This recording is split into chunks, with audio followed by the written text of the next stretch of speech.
Welcome to our channel and thank you for joining us on this unforgettable adventure. This video is the first in a series documenting our journey through Peru and parts of Bolivia, where each episode covers a different location from our itinerary, starting in Lima, then HUACACHINA, AREQUIPA, PUNO, Copacabana in Bolivia, returning to Peru for CUSCO, Machu Picchu, the Inca Valley and more. Peru is a country full of extraordinary history, diverse landscapes, kind people and deep cultural layers, and we are excited to share all of it with you.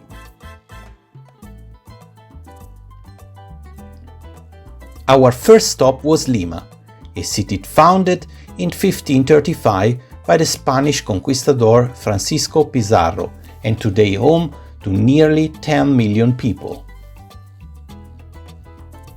Lima is one of the largest cities in South America and once served as the capital of the powerful Viceroyalty of Peru, making it a major administrative center of the Spanish Empire.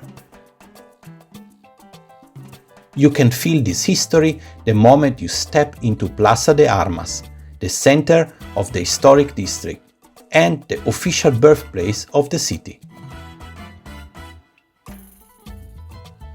Surrounded by the Lima Cathedral, the government palace, and colonial-style arcades, the plaza is both elegant and lively. It's a UNESCO World Heritage Site, and the architecture reflects centuries of cultural evolution. This is where national ceremonies take place, and if you arrive at the right time, you can even catch the ceremonial changing of the guard.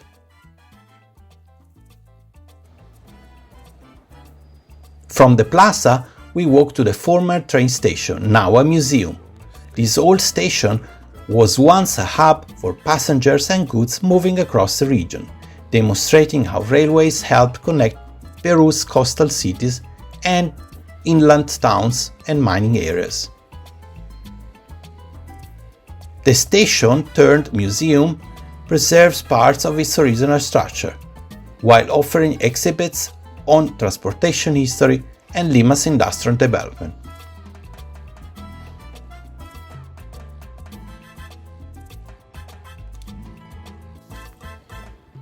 Not far away stands the San Francisco Convent, one of Lima's most famous religious complexes, completed in the 17th century.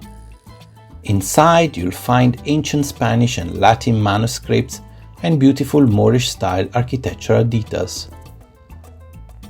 Beneath the convent lie the catacombs, once used as the main burial site for Lima's residents before modern cemeteries were established.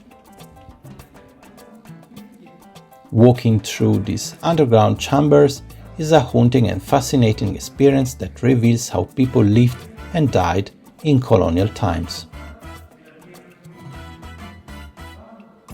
We then continue to the remains of Lima's ancient defensive walls completed in the late 1600s and to protect the city from pirate attacks, especially during a time when European powers and opportunistic raiders sought to disrupt Spanish shipping routes in the Pacific. Only fragment of these walls remains today, but they tell a story of tension, vulnerability and resilience. Lima was once literally a fortified city. During our walk, we were fortunate to encounter a spontaneous local cultural performance featuring traditional Peruvian music and folk dancing.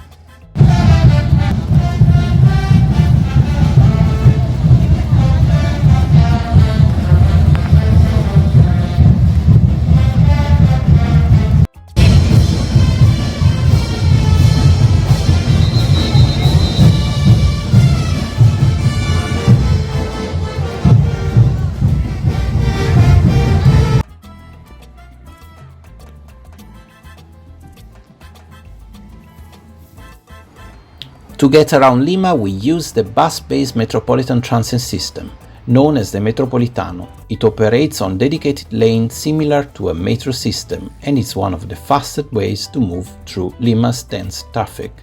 Riding with locals gave us a closer look at everyday urban life. Workers on their commute, students heading to class, vendors passing through stations, all part of the rhythm of the capital.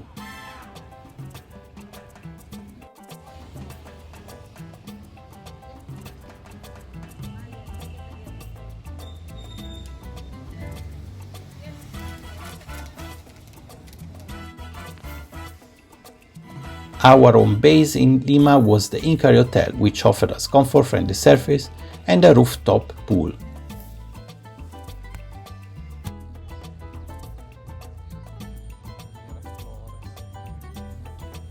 We also spent time in Miraflores, one of the safest and most welcoming districts for visitors.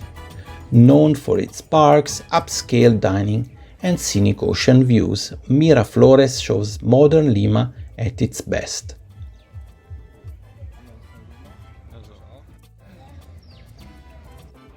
The cliffs overlooking the Pacific are the defining feature of the coastline, and from them you can often see surfers riding the waves below or paragliders soaring above as the cool coastal breeze flows in.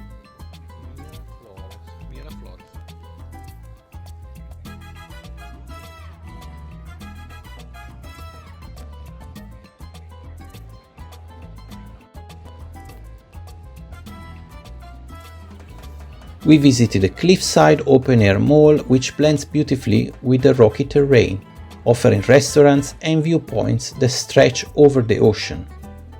Miraflores is also home to ancient archaeological sites like HUACACHINA, a reminder that Lima was inhabited by pre-Inca culture long before Spanish arrival.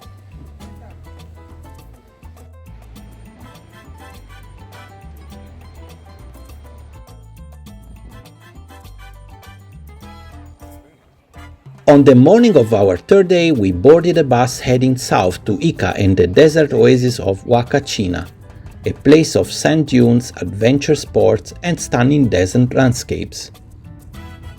That will be the focus on our next video, and don't worry, we'll be returning to Lima in 2 weeks for another chapter of exploration where we will dive deeper into neighborhoods, museums, cuisines, markets, and the soul of this dynamic city.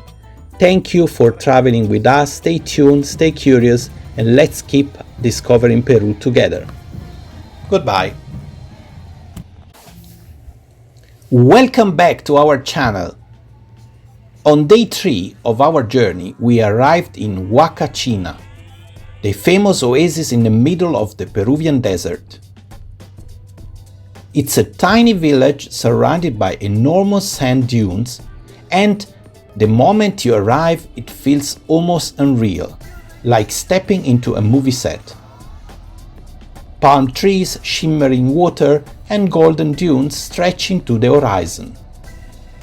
HUACACHINA is truly one of the most iconic and photogenic places in Peru.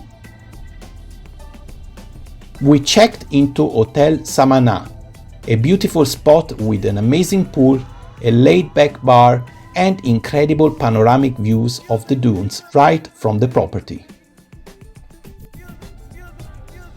After hours on the road from Lima, stepping into this oasis felt like entering another world. That very same afternoon, we decided we couldn't wait to explore the desert, so we booked a dune adventure. The desert vehicles here are known as dune buggies, and they are one of HUACACHINA's signature experiences. Thanks to a fantastic tour operator we met in town, Rudy Icac Tours, we managed to get an amazing spot on one of the buggies just before sunset, which is absolutely the best time to go.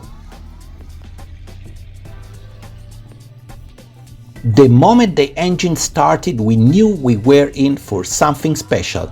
The ride is incredibly thrilling, like a roller coaster but without tracks, without limits, and with nothing but open desert around you. The driver races up towering dunes and drops sharply down the other side. The buggy tilts, slides, leaps over ridges, and gives you the stomach-dropping adrenaline rush again and again. It's wild and completely unforgettable.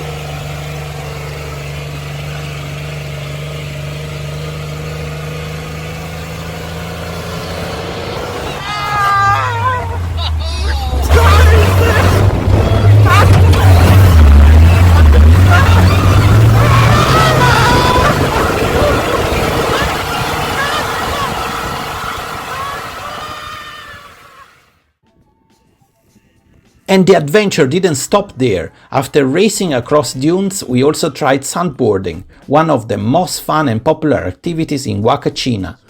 As the sun set, the desert turned golden and pink, making our dune ride and sandboarding even more spectacular. We captured incredible moments, the jumps, the drops, and the stunning views that show the magic of HUACACHINA. In the second part, in a separate video, we'll talk more about HUACACHINA and the nearby city of Ica, what to do, what to see, and why this desert oasis should be on everyone's Peru itinerary.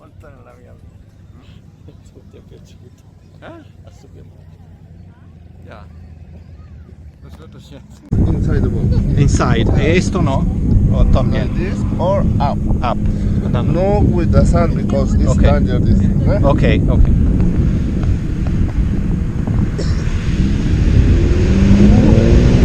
Whoa!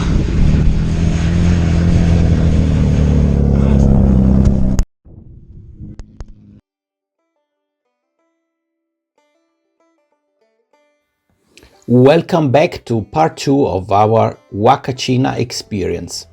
After the adrenaline of the dune buggy rides and the fun of the sandboarding, we spent a relaxing evening in the oasis.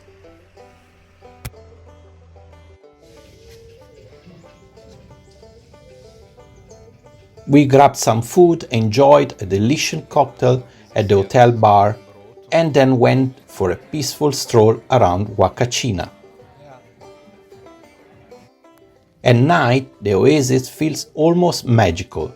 Soft lights reflecting on the water, silhouette of dunes all around, and a calm atmosphere that makes you forget you are in the middle of the desert.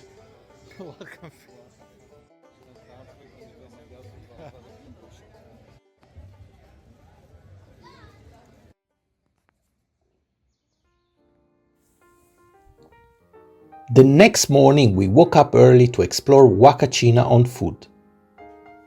This tiny desert village has a fascinating history. HUACACHINA grew around a natural lagoon that, according to legend, was created by a grieving Inca princess whose tears formed the oasis. Over the years, it became a retreat for wealthy Peruvians in the mid-20th century, and today it's known worldwide for adventure sports and breathtaking desert scenery. Walking around the lagoon takes only a few minutes, but every angle offers a stunning view of towering dunes rising behind the palms.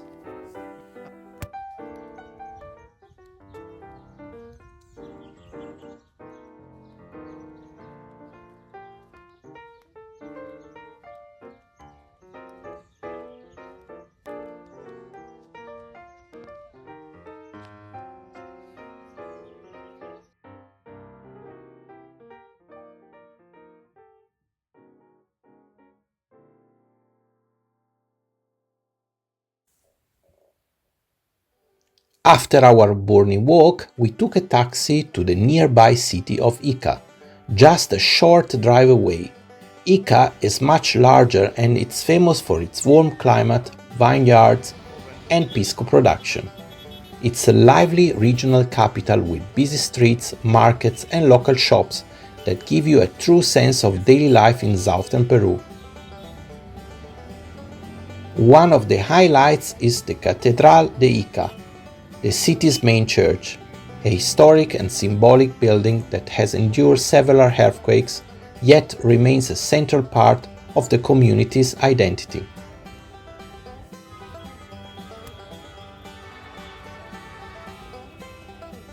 Exploring Ica gave us a glimpse into a different side of the region, vibrant, cultural and full of local energy, a perfect contrast to the quiet beauty of HUACACHINA. And now it's time for the next chapter of our journey. Our next stop will be the amazing city of Arequipa. Stay tuned!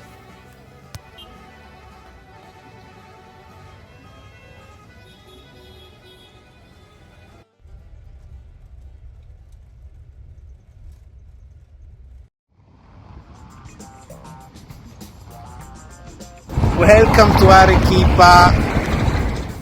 Welcome to day 4 and 5 in Arequipa. In this video we explore one of the most beautiful cities in Peru, known as La Ciudad Blanca, the White City, thanks to the volcanic sillar stone used in many of its buildings. Surrounded by 3 majestic volcanoes, Arequipa has a unique atmosphere, elegant, historic, but full of life. We immediately felt the charm of this city.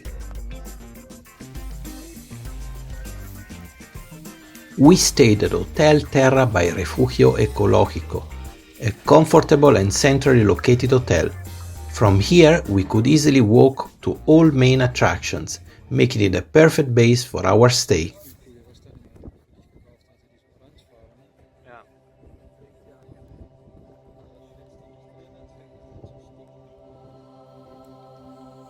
We started our visit at one of the most iconic places in Arequipa, the Monasterio de Santa Catalina.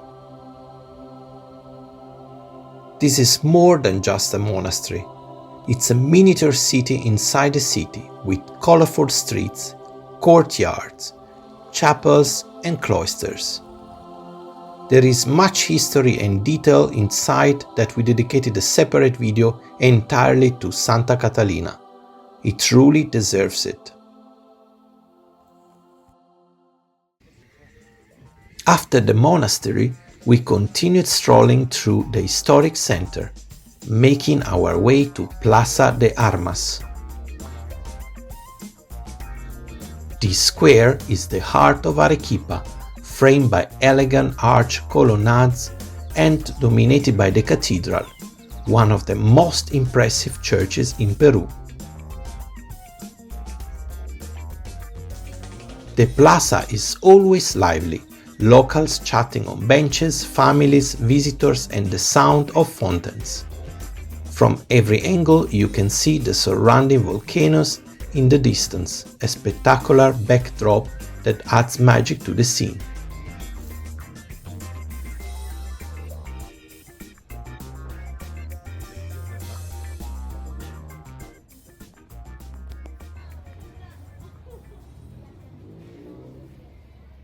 Guarda che bello anche questo. La prefettura regionale.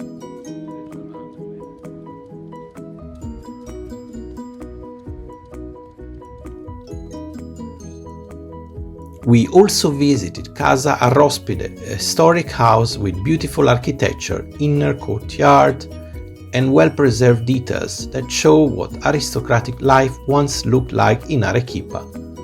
It's a hidden gem that gives you a real sense of the city's colonial past.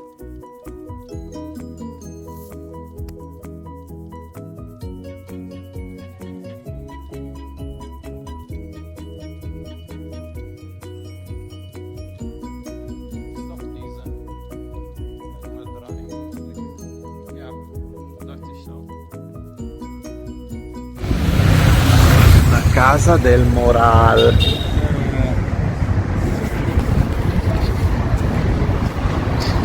It is closed. Into the San Francisco.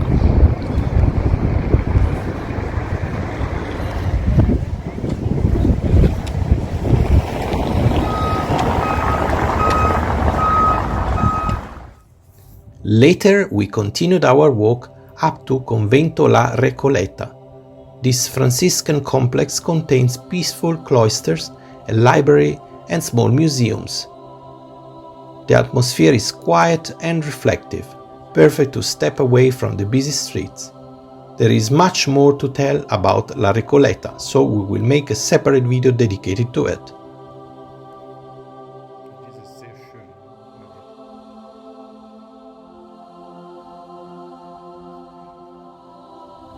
Nee, je wollte das Ding draußen. La sala Ja. Ik vind deze bomen zo schön met deze dings daar. Ja, das ist schön.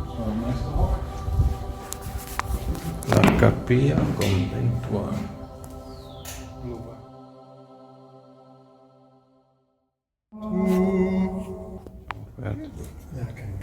Il cimitero, scusa, posso vedere almeno il cimitero velocemente?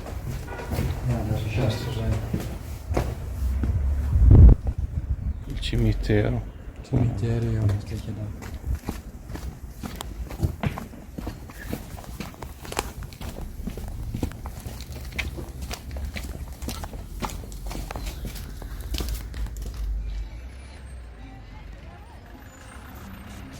As evening arrived, we returned to Plaza de Armas for a night stroll. When the lights turn on, Arequipa becomes even more beautiful. The cathedral glows white against the dark sky. Restaurants and cafes fill with people, and the whole plaza feels warm and welcoming. It was a perfect day to end our day, sitting outside, enjoying the view and appreciating the relaxed rhythm of the city.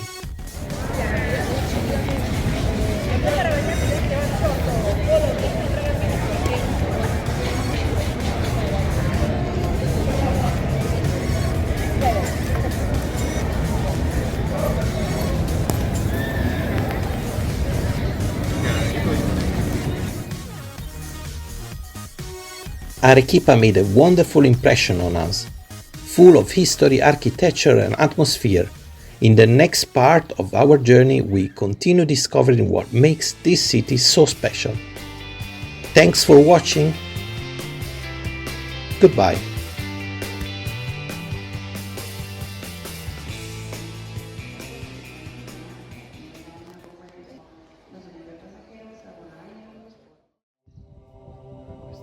Welcome back to our Arequipa series covering days 4 and 5 of our journey in Peru. In this sub-video we are going to explore one of the most extraordinary places in the whole city, the Monasterio de Santa Catalina. If you think of a monastery as a quiet church and a few rooms, think again. Santa Catalina is gigantic. It feels like a hidden city, a labyrinth of streets, plazas, fountains, staircases and gardens tucked behind high walls in the very center of Arequipa. From the outside it looks almost discreet, but once you cross the entrance it opens like a secret world.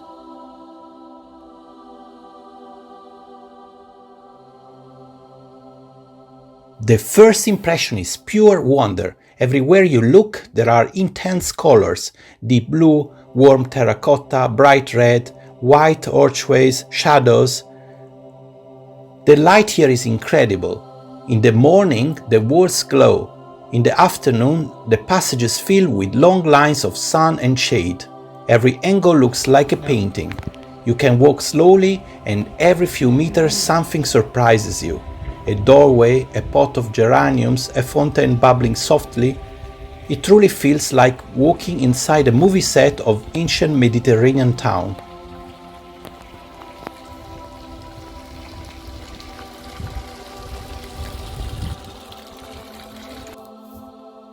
Founded in 1579, Santa Catalina was meant to be a cloistered close convent. For centuries this place was off limits. The women who lived here were mostly daughters of the wealthiest families in Peru. They followed a life of prayer, silence and discipline, completely separated from the outside world. Behind the high walls, time moved at a different rhythm. Days were guided by bells, prayers and the work for the community.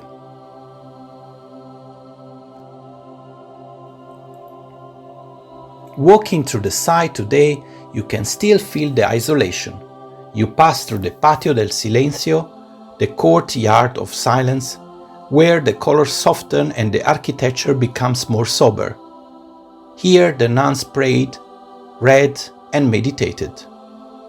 In the morning, with no one around, it is almost magical. All you can hear is the sound of your footsteps and maybe a distant bird. It invites you to sit, relax, and reflect. Time slows down.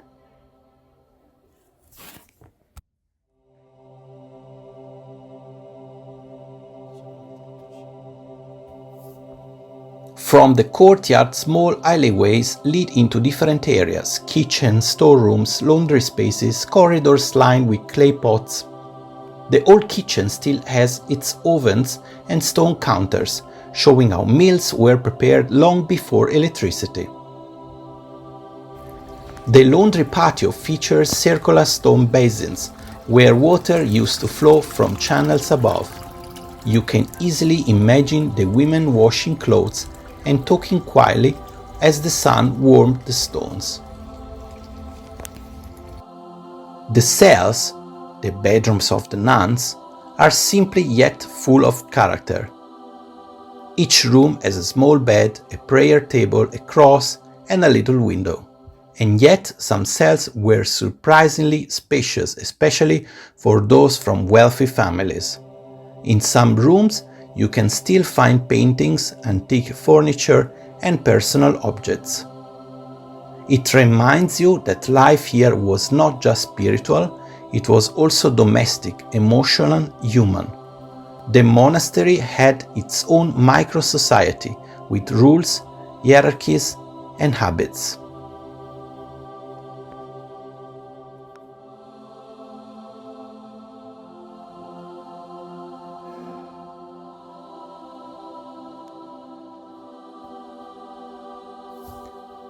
One of the most charming streets is called Calle Sevilla. The color is so vivid that it looks unreal.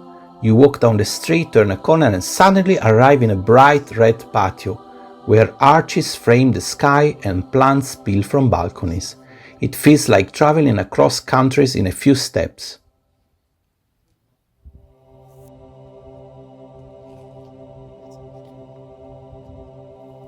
Another highlight is the church.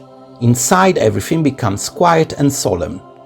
The altars are carved, paintings fill the walls, candles flicker in the dim light. Many artwork come from the colonial period, with strong religious symbolism and expressive faces. It is a place where you really sense the spiritual heart of the monastery. As you explore, you realize how big Santa Catalina truly is. According to some accounts, it used to house around 400 women at its peak. There were separate sections, gardens, chapels, meeting rooms, all self-contained. It was a world within a world.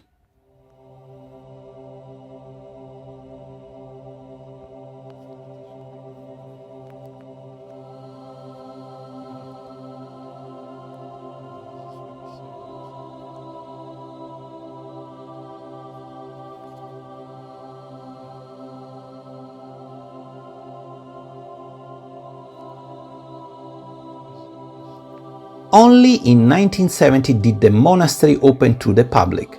Before that, almost nobody from outside had ever seen it. Imagine the surprise when the gates finally opened and people discovered this colorful city, hidden behind tall walls. Since then, Santa Catalina has become one of the most visited sites in Arequipa, and for a very good reason. It's breathtaking.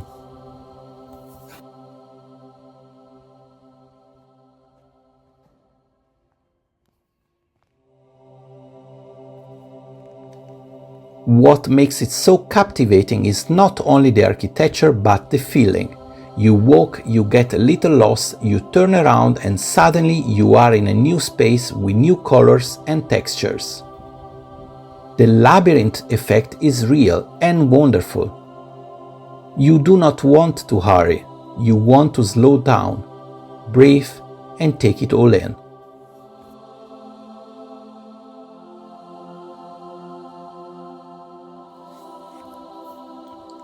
For photographers and painters, this place is a paradise. For history lovers, it is a journey into another time. For travelers, it's a moment of beauty and calm in the middle of the city. The mixture of silence, colors, and sunlight creates something unforgettable.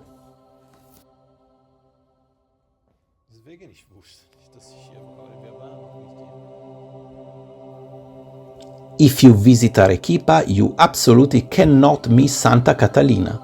It is the labyrinth of history, art, and emotion, a hidden city that reveals itself little by little as you walk. You come for an hour and easily stay half the day. It is one of the most fascinating places in Peru and one that stays with you long after you leave.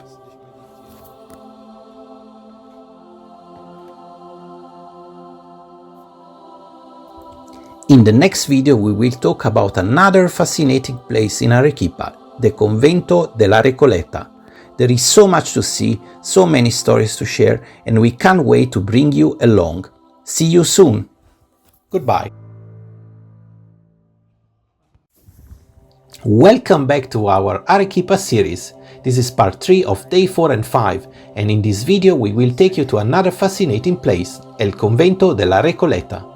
After exploring Santa Catalina, we wanted to continue discovering the spiritual and historical heart of the city, and La Recoleta turned out to be the perfect destination. The convent is located just a short walk from the center of Arequipa in a quieter residential area. As soon as you arrive, you notice how peaceful it feels. The noise of the city fades away, and the atmosphere becomes calm and contemplative. La Recoleta belongs to the Franciscan order, known for simplicity and devotion, and that spirit is present in every corner.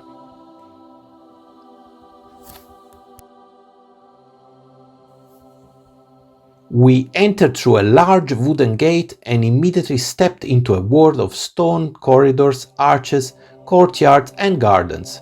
The architecture is elegant but not excessive. Everything is designed to invite silence, prayer, and reflection. 4 main cloisters surround the central area. Each one has its own character, some with beautiful columns and arcades, others with gardens and flowers where the sunlight filters through the trees.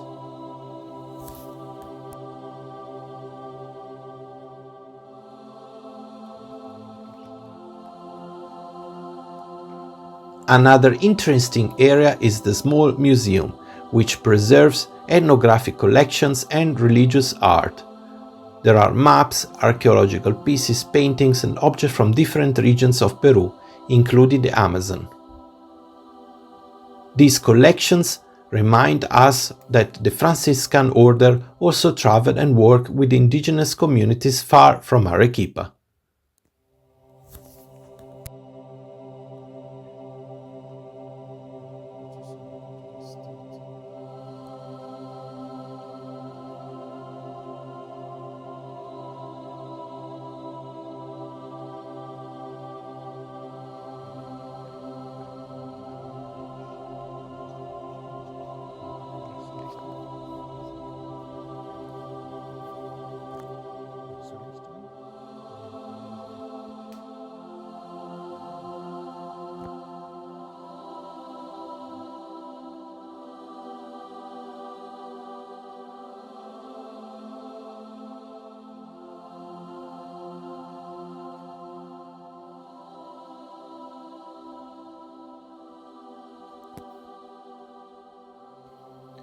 Walking through these courtyards, you feel a sense of serenity. The walls are built with the same volcanic stone used throughout Arequipa, which gives the convent a strong yet gentle presence. It is easy to imagine the monks living here centuries ago, studying, praying, and working in this beautiful and timeless environment.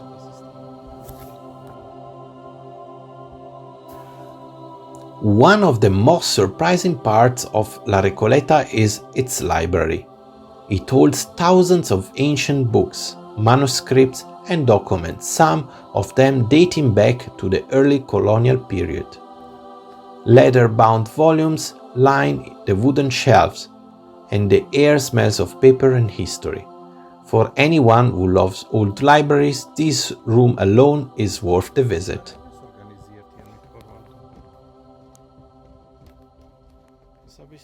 La Recoleta feels very different from Santa Catalina.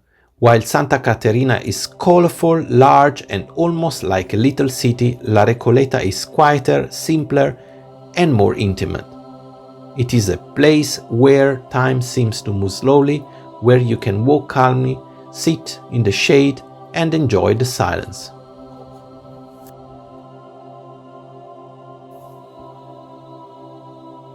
In the late afternoon, we ended our visit and slowly walked back towards the center. The sun was beginning to set and the city started to glow in warm light. Another wonderful discovery in Arequipa, another place full of history and beauty.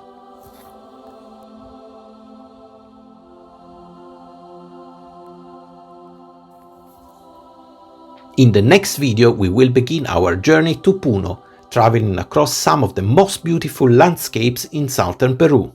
From high mountains to wide valleys, the road itself is full of incredible views. And our arrival in Puno will open a new chapter with Lake Titicaca and its unique culture. See you soon! Goodbye!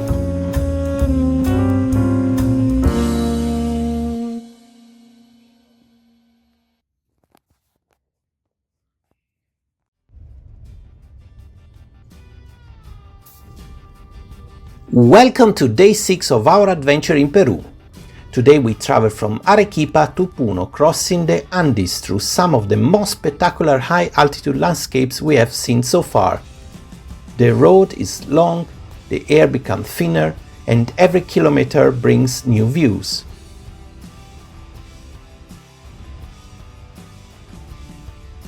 As we left Arequipa, the road climbed gently through dry hills and wide open spaces. The morning light was soft, the colors were pale, and the landscape seemed to stretch in every direction.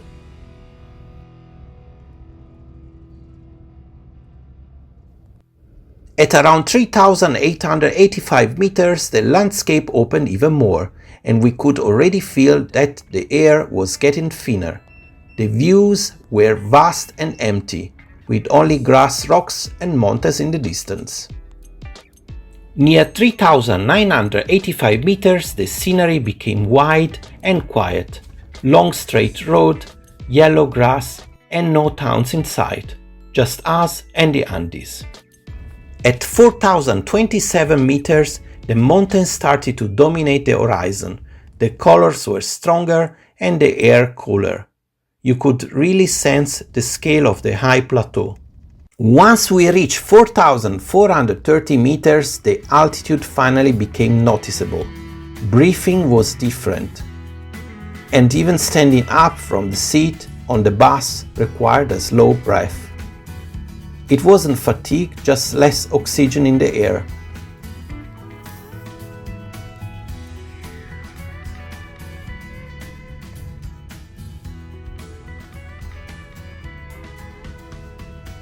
Shortly after this point, we crossed the small settlement of Imata, a remote village on the plateau with a few scattered houses built low to protect against the wind and the cold.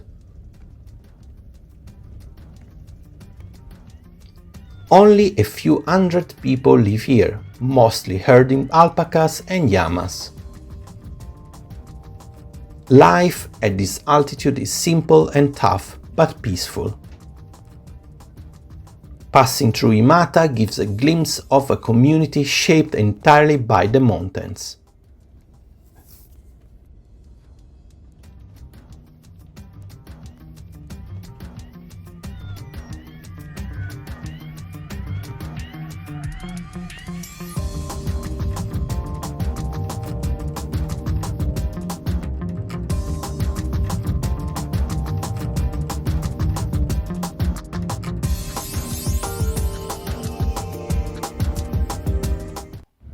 The road continued to climb. At 4,500 meters, the sensation of altitude was clear. Even a small movement like standing up to go to the bathroom required a pause to catch our breath. Outside, the view was breathtaking. Golden grasslands, empty plains, and the feeling of being very, very high. At the highest point of our journey, 4,515 meters, everything felt immense. The mountains, the sky, and the silence. It truly felt like being on the top of the Andes. The shapes of the hills were smooth, the air was sharp, and the horizon had no limits.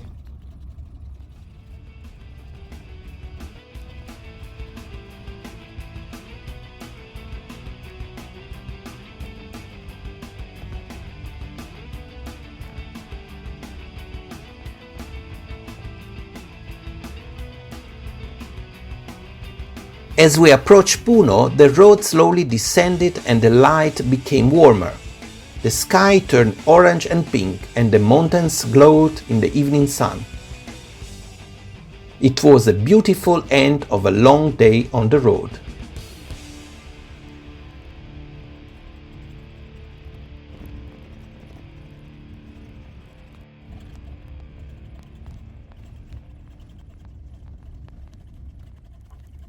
In the next video we will explore Puno and Lake Titicaca, the highest navigable lake in the world, full of culture, history and incredible landscapes. See you soon! Goodbye!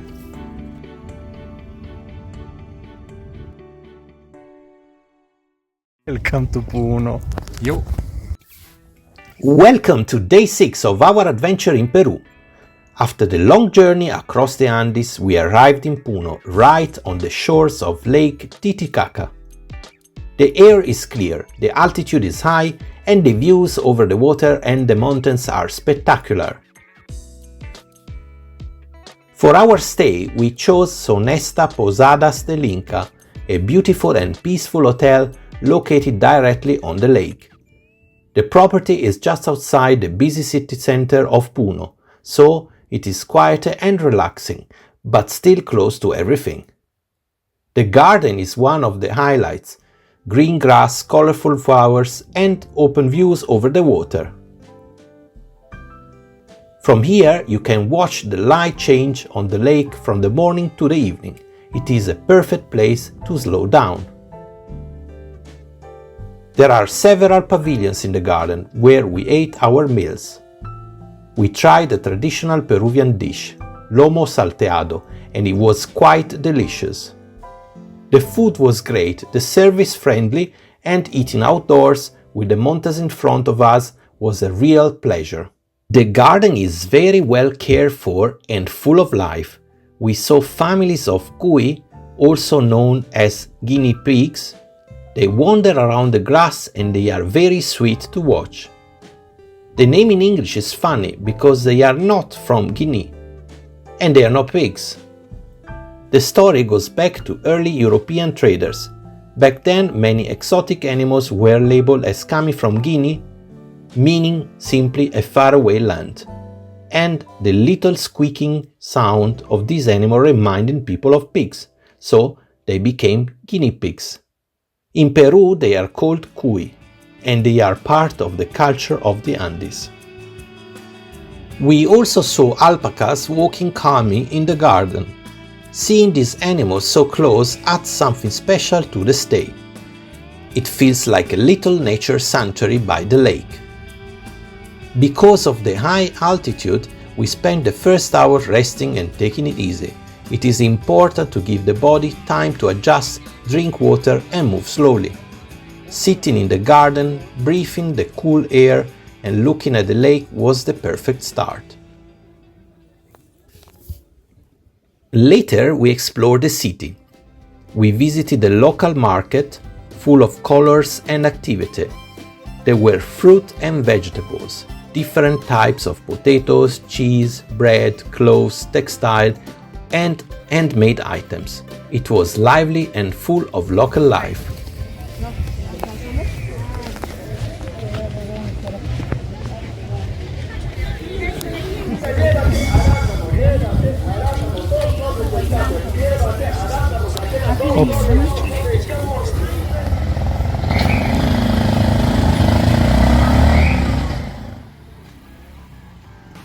From the market we walked to the main square, the Plaza de Armas of Puno. The square is dominated by the cathedral, with its stone facade and towers. People sit on benches, children play, and the rhythm is relaxed. It is a good place to feel the atmosphere of the city and watch daily life.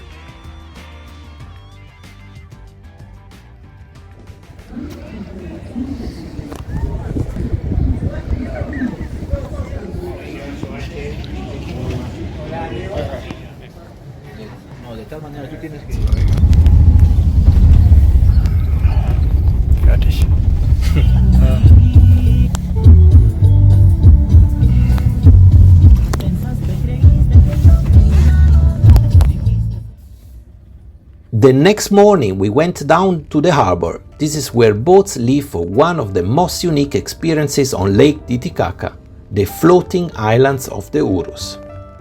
These islands, made from reeds, are home to families who have lived on the water for generations, preserving their traditions and lifestyle. This deserves a chapter of its own. So our next video will be dedicated entirely to Day 7, the Urus Islands on Lake Titicaca. Thanks for watching and see you in the next video. Goodbye!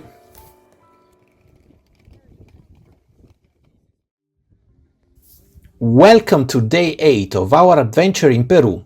Today we visit one of the most unique places in the world, the floating islands of the Urus, right on Lake Titicaca. This experience is unlike anything else, and it gave us the chance to learn about a community that has lived on the water for centuries. In the morning we went down to the harbor and took a boat. The boat was just for us, driven by a local Urus guide. Having a private trip made everything more personal and relaxed. We could take our time, ask questions, and enjoy the lake at our own pace. Our guide was friendly and knowledgeable. He was Urus himself, and along the way he taught us a few local words and explained some part of the culture. At one point he even let us drive the boat for a moment, which was great fun. It reacts slowly, no? Yeah.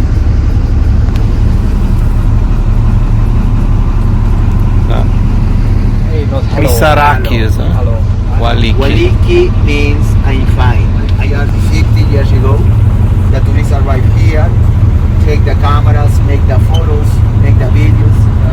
The local people says, guys, for the photos, money, tips. More photos, more money, more tips. Please, no. On the island, more probably some find many kids, many children. The children says money, tips. If you eat soles, the Cotamama. The local people, the Andean highest plateau, the men, some white and small, not necessarily men, in some cases the women, some white and small soda. In the cities, take the soda, drink directly. Here, no. The first, Pachamama, Cotamama in these cases. They don't wait for a Cotamama after you are water, drink to a lake. The tutorial rates for a Urus. You see, in there is and find a small boat. Oh yeah, yes, Put the nets. That is for a fishing. Inside the rates is and find many fish. No piranhas. No sharks. Only karachi. On the floating islands we see many karachis. Many fish in there. Okay? Lake Mother lake. Cocha. Cocha. Cochamama. Very similar, no? In the Aymara, Cota. Cotamama. In Quechua, Cochamama. Okay? Guys, it's possible. As we crossed the lake, the water was calm and the air was crisp. After about half an hour, we started to see the islands appear on the horizon. They look almost unreal. Golden patches floating on the surface of the lake, surrounded by mountains and blue sky. Before arriving, our guide told us a bit about the Urus. Their history is fascinating. The URUS people originally built these floating islands to escape conflict and protect their families. They use the reeds that grow naturally in the lake, called totora, to make the base of the islands. Layer after layer, they build a platform that floats. They even renew the surface regularly, because the bottom part slowly decomposes.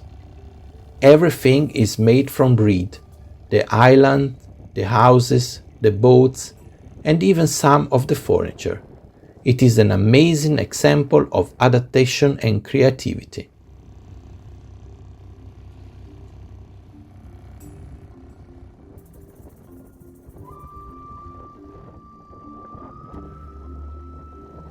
When we reached the islands, the community welcomed us warmly. They showed us how the islands are built and maintained, explaining how the reeds are harvested and how the layers are stacked. Oh, In there. yes. In URUS. Yeah. Rich URUS. They used to drink. Yes. For the local people. Yeah. For the local people, it's normal for meters of this state. I would say 5. Yeah, no, and maybe 5. Now it's on put here. This is the floating island. As you see. Wow. Oh yeah. Wow. Real artificial floating island. If you swim here, or riding over there. Yeah, it's floating island. They also talked about their traditions, their food, and the way they live on the water. We saw local handicrafts, colorful textiles, and small boats made from the totora. Life here is different, peaceful, and very close to nature.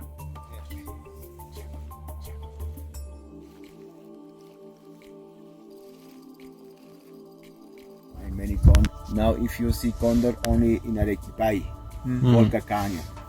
Have you visited Arequipa? No. Find this totora. yeah. The totora rates in shallow areas, in shallow part. In one or disappear the island. Yeah, After sure. says hasta la vista baby. Okay, here only fishing. This is the karachi. This is the baby karachi, Okay. like a piranha. Oh, è piranha. Here are no piranhas. Okay. This is karachi, the endemic, the local fish.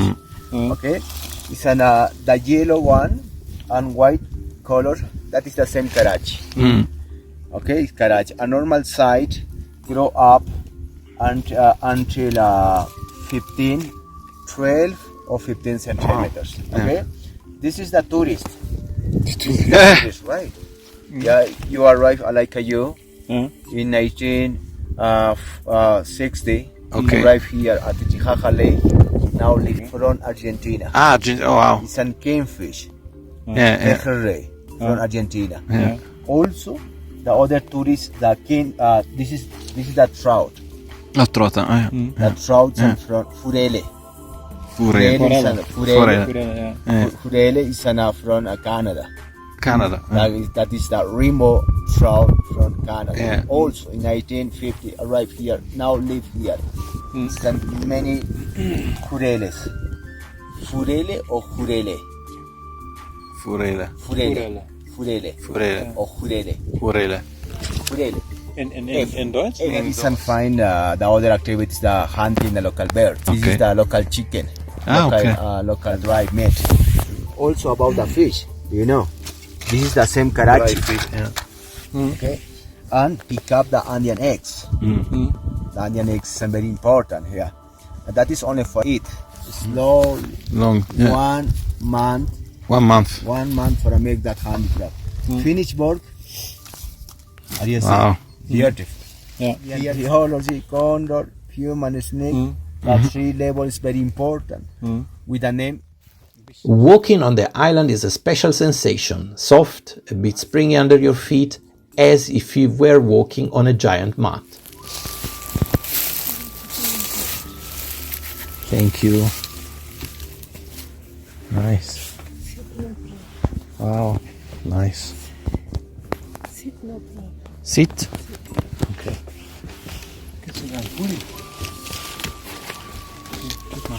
Yeah. What's your name? Marco, Marco. My name is Marisol. Nice to meet you. Marco. nice to meet you. Where are you from? Germany. Germany. What's your name? Raúl?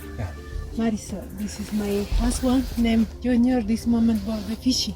Okay, Two baby. My daughter named Soledad, 8-year-old, school. okay. My baby Axel, this is kindergarten. 5-year-old. The children were playing, women were weaving, and the men were preparing boats. Everything felt simple, clean, and full of pride. We spent a wonderful time here, talking, learning, and enjoying the view. The combination of culture, history, and landscape makes the URUS island a truly unforgettable experience.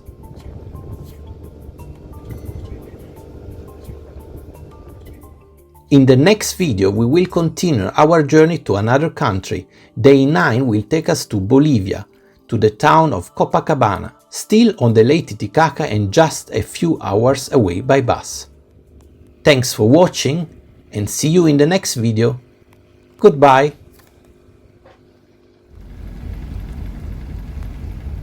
Welcome to day 9 of our adventure. Still on Lake Titicaca, today we cross the border from Peru into Bolivia. The trip from Puno to Copacabana takes only about 3 hours by bus, but it feels like entering a different world. At the border, everyone had to get off the bus with their passport. The process is simple, but it involves 3 different offices in sequence. First, the Peruvian office to get the exit stamp. Then the Bolivian immigration to receive the entry stamp, and finally customs to fill out the declaration form. In total it took around 30 to 40 minutes. Once everything was stamped and approved, we got back on the same bus and continued into Bolivia. On the way, we even passed the small Copacabana airport visible from the window.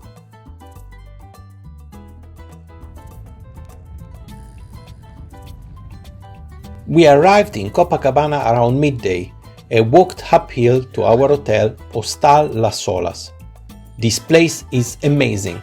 We stayed in the house called Tortuga, the turtle, and it feels like a work of art.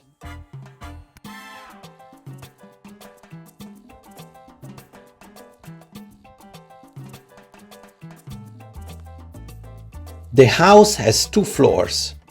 On the ground floor there is a cozy living area with a round bed, a small kitchen and a big window overlooking the lake. One of the first things you notice are the vines climbing up the walls. They are real ivy, alive with roots. They grow around doors and arches, giving the house a magical organic feeling, as if nature and architecture live together. A curved staircase leads upstairs to a circular dome.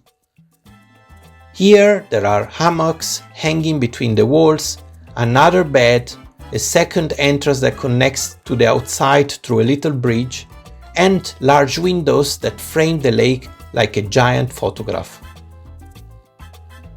The light inside is warm and playful, and everywhere you look there are details: wood, curved lines, ceramic pieces, shells, handmade decorations. The whole place feels creative, unique and full of personality.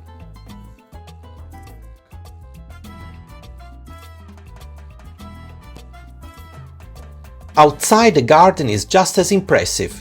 It spreads over different terraces with curved paths painted in warm orange and yellow, flowing like waves down the hillside.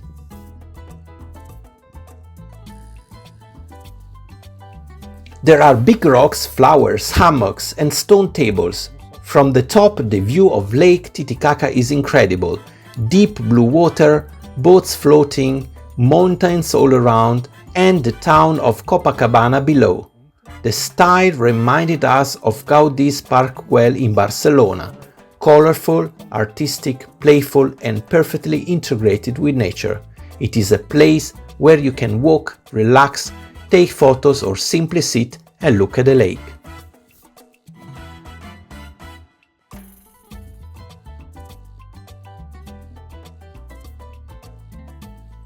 After exploring the hotel, we went for a walk around Copacabana. First, we visited the local market full of fruit, vegetables, textiles and everyday life.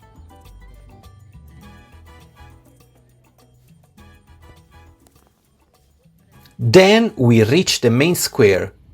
At the center is the beautiful basilica, a white church with domes and a long history. It is one of the most important pilgrimage sites in Bolivia, dedicated to the Virgin of Copacabana. People come here to pray, to light candles, and to give blessings to their cars and families.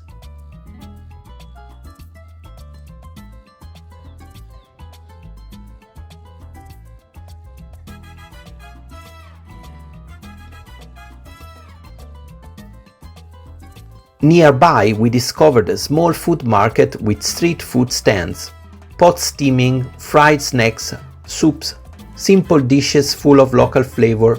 It was lively, colorful and authentic.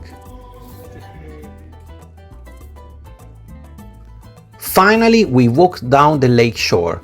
There were boats everywhere and even swan-shaped pedal boats. We didn't take one, but they made the scene charming.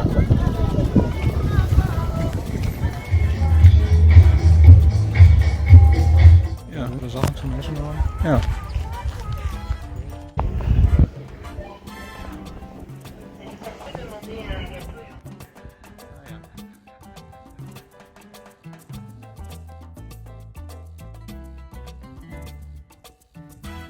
As the sun started to set, the light over the water turned golden and the colors of the sky were beautiful. Back at the turtle house, we watched the sunset from the hammock on the upper floor. A perfect end to the day.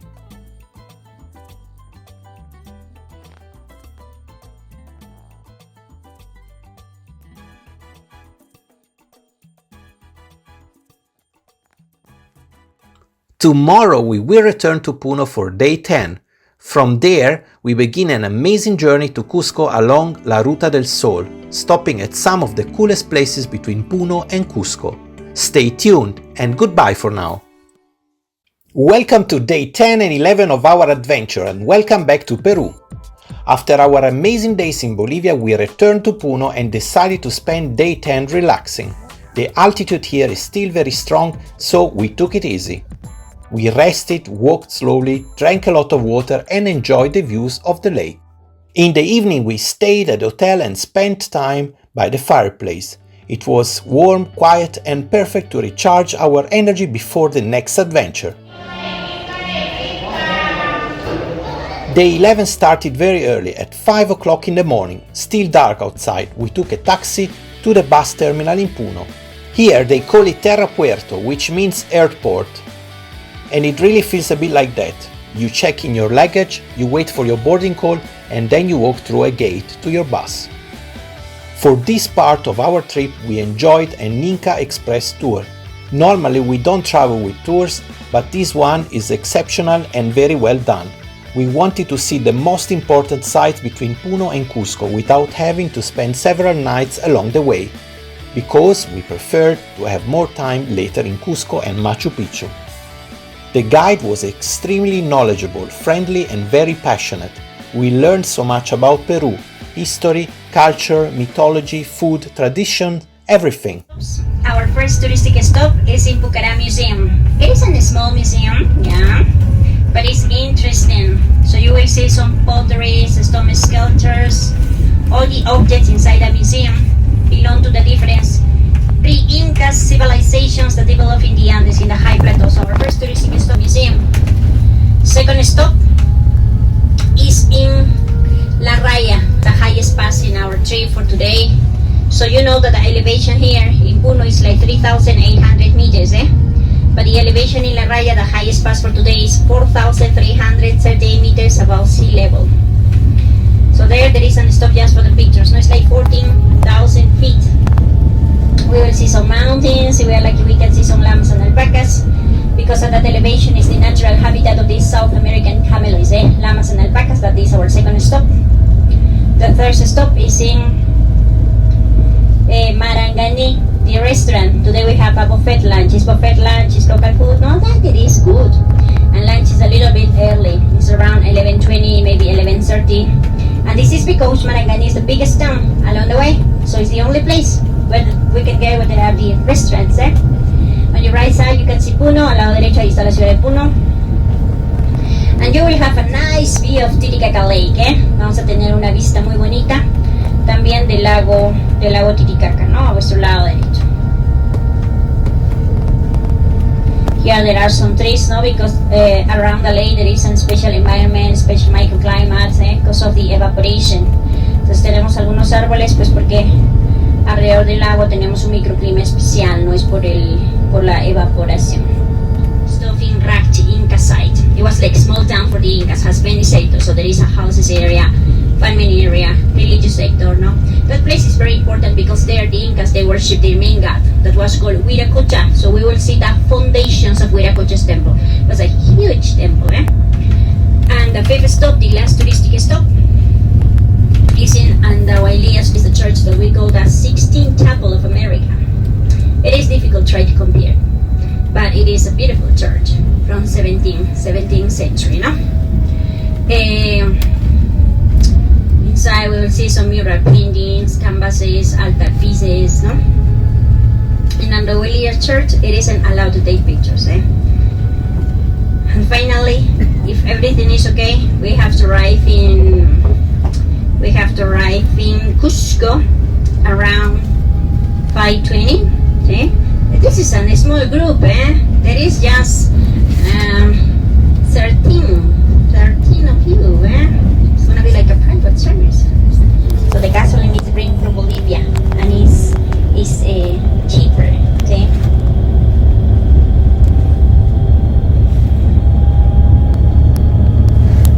This city is very flat. It is a big problem during the rainy season because it doesn't have a good drainage system. So most of the times the city flat all over.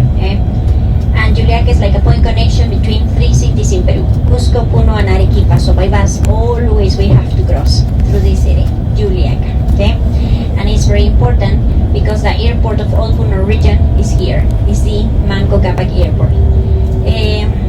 The main transportation here are the tricycles, motorcycles, tuk-tuks. I don't know why, but here the tuk-tuks are called toritos, leaderboards, toritos. It's cheaper than the taxi. South America that built these railroads in 1863. Before this year, as a transportation, we have just the horses, llamas, mules. Llamas were very useful for pre-Incas, the Incas, and the Spaniards because llamas can carry up more than 25 kilograms. They can.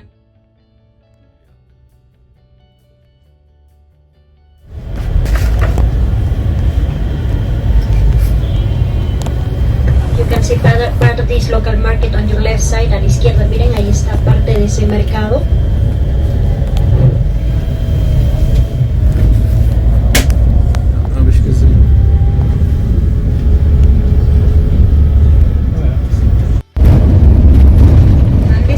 Pucaras, 400 años antes de Cristo. In this place developed the first pre-Inca culture in the Andes. It was Pucaras, 400 years BC. On your left side, you will see a construction that is like a flat pyramid. No? There are some terraces. It was the Pucaras temple. Van a tener el tiempo libre. There is a coffee shop where you can try one of the best coffees that we have in Peru. It grows in the rainforest of Puno. Puno has part of the jungle.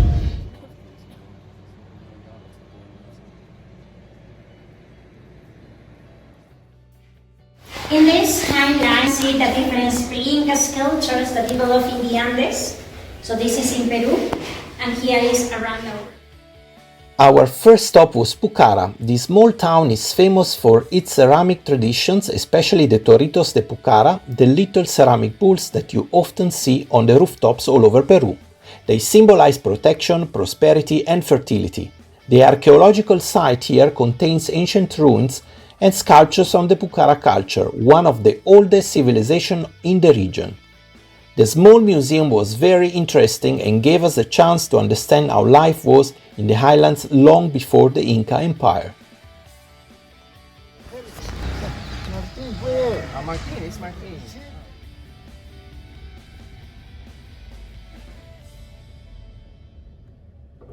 This town is Ayaviri. See here there are many restaurants, so the main dish that they sell is the cancacho. Cancacho is a roasted beef, lamb. Sometimes on the mountains there are some numbers or letters, no? These are like a school's advertisement. When we are in the last year in the high school, the students, they climb to the mountain and they write a number of the school. It's for fun. I did it. Okay. In Peru, there are three main land areas. It's the coast, the Andes, and the rainforest. See? And now we are in the Andes, the high plateau. Here the main goods are potatoes, barley, quinoa, but the main activity is the livestock, cattle raising, and mining is important as well. So one of the most important gold mining that we have in Peru is here. And in Peru, we export gold, silver, but in special copper. So Peru is the second country in all the world that has more copper. The first country is Chile. So first Chile, then Peru. This is in the Andes. In the coast, we have rice, sugar, grapes, olives, no? And in the rainforest, we have fruits, coffee, coca leaves, no? Here doesn't grow coca leaves, but the farmers, they chew it. So as you can see, in Peru there are many resources. The main economic activity that we have in Peru is mining, the second is fishing, and the third is tourism. Tourism is very important in Peru. This was only the beginning of one of the most beautiful routes in the Andes, known as the Ruta del Sol, the Road of the Sun. In the next video we will continue along this amazing route and stop at La Raya, the highest point between Puno and Cusco, surrounded by spectacular mountains, Rachi, an archaeological complex with the impressive temple of Huiracocha, one of the most important deities of the Andean world, and Aguas, known as the Sistine Chapel of the Americas, for its stunning Baroque church full of art, gold, murals and history. And much more. Stay tuned, the Ruta del Sol is full of surprises, beauty and stories. See you in the next video. Goodbye. Welcome to the second part of our journey along the Ruta del Sol. Today we continue traveling from Puno towards Cusco, stopping at some of the most fascinating places along the Andes. This route combines landscapes, history, archaeology and culture, and every stop has something unique to offer. On this section of the road, we will stop at a buffet restaurant for lunch, reach La Raya, the highest point of the route, and explore the archaeological complex of Rachi, with the great temple of Huiracocha, and finally discover one of the most beautiful churches in Peru, Aguas, the 16th Chapel of the Andes. At the end of the day, we will arrive in Cusco. Our first stop was for lunch. The tour includes a buffet restaurant along the way, and it was excellent. There were salads, soups, hot dishes, fresh vegetables, potatoes, meats, pastas, desserts, and local specialties. It was a good moment for rest, refuel, and enjoy the views of the mountains through the windows. The atmosphere was relaxed, and it was very comfortable to have everything ready and waiting for us. After lunch, the road continued to climb higher into the Andes until we reach La Raya. This is the highest point of the entire route, located at about 4,335 meters above sea level. Here, the Andes stretch in every direction, with glacier and peaks surrounding the pass. La Raya is a natural divide between the two great watersheds. To one side, rivers flow towards the Pacific Ocean. To the other side, rivers flow towards the Atlantic. Standing here, you truly feel the geography of the continent. It is windy, cold, and incredibly beautiful. There are local vendors selling handicrafts, wool products, and souvenirs, and you can see llamas and alpacas in the landscape. La Raya is an important symbol of the route. The top of the mountains, a meeting point between two worlds. From La Raya, the road begins to descend slowly, and our next destination was Rachi. This is one of the most fascinating archaeological sites of the journey. The complex is large, with storehouses, walls, plazas, ceremonial areas, and a central structure, the Temple of Viracocha. Viracocha was one of the great creator gods of the Andean world, and this temple dedicated to him is very impressive. El nombre de este lugar es Rachi. Rachi es palabra quechua y significa cerámica. Entonces este nombre es pues porque desde hace muchos años atrás aquí producen, fabrican la cerámica, pero igual no sabemos cuál habrá sido el nombre de este lugar en la época de los incas. Hoy en día es Rachi. Ahora, los edificios allá, those buildings, ese es el sector urbano. Y el templo principal está hacia allá. Ese es el templo de Viracocha, el dios principal de los incas. Tengo un vacío, se rellenaba, it was filled up. It has enormous volcanic stone foundations and a central adobe wall that once supported a massive roof. Walking through the columns and the foundation gives you a sense of scale. This was a place of power, ritual, and respect. Around the site there are also examples of housing structures, granaries, and defensive areas. It was a place where you can feel how important religion and architecture were for the Inca civilization.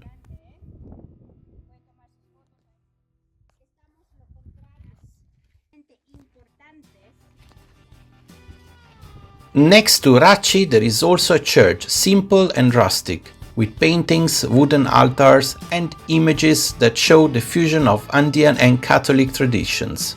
It is another reminder on how culture blended in this region over the centuries.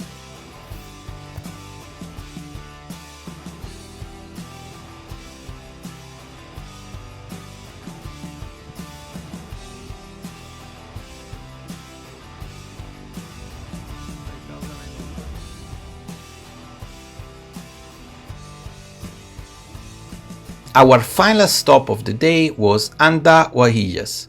From the outside the church looks modest, but as soon as you enter it was astonishing. Everything inside is covered with paintings, gold, carved woods, murals, angels, flowers, saints, colors, and Baroque decoration. Because of its beauty and artistic value, Andahuaylas is often called the Sixtine Chapel of the Andes. The ceiling is extraordinary, and the walls are filled with art. It is a treasure of the colonial period and one of the most beautiful churches in Peru.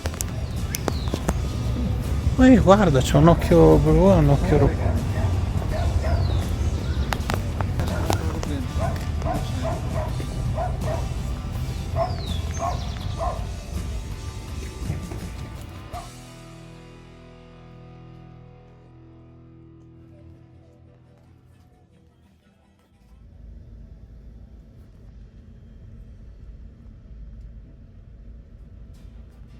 After this last stop, the road continued through valleys and mountains until finally in the late afternoon we arrived in Cusco, the historic capital of the Inca Empire.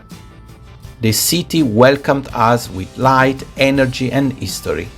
This marks the end of the Ruta del Sol and the beginning of the next chapter in our journey. In the next video we will explore our first day in Cusco, its square, its streets, its markets, and its incredible heritage. From here we will also start our adventure to the Sacred Valley and Machu Picchu. Stay tuned and see you in the next video. Goodbye!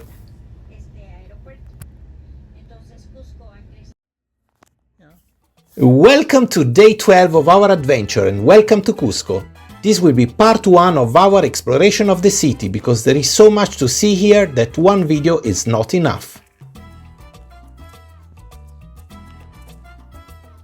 We stayed at Hotel Monasterio San Pedro, a very comfortable hotel right in the center of Cusco. What makes it special is that it's built inside a former monastery. The structure has thick walls, arches and several peaceful courtyards with flowers, trees, benches and balconies all around. You really feel the history in the architecture. The rooms are around the cloisters, and the whole place is next to an old church, so it is quiet and atmospheric, a very unique place to sleep.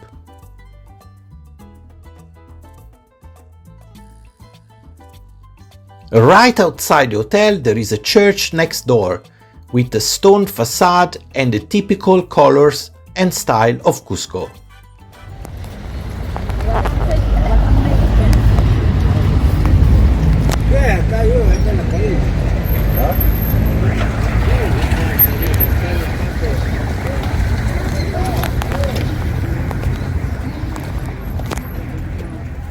A few steps further we arrived at Santa Clara de Assis, another historic church in the city center.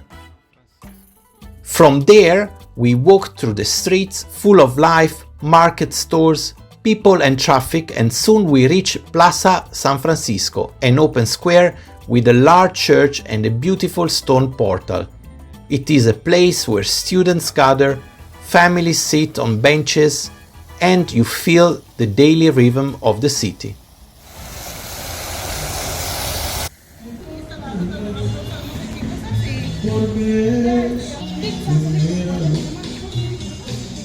We continue towards Plazoleta Espinar, a small elegant square surrounded by colonial buildings. From here, the walk goes gently downhill until finally we reach the heart of Cusco, Plaza de Armas. Plaza de Armas is one of the most impressive squares in South America, framed by arcades on all sides, restaurants, cafes and shops under long stone galleries.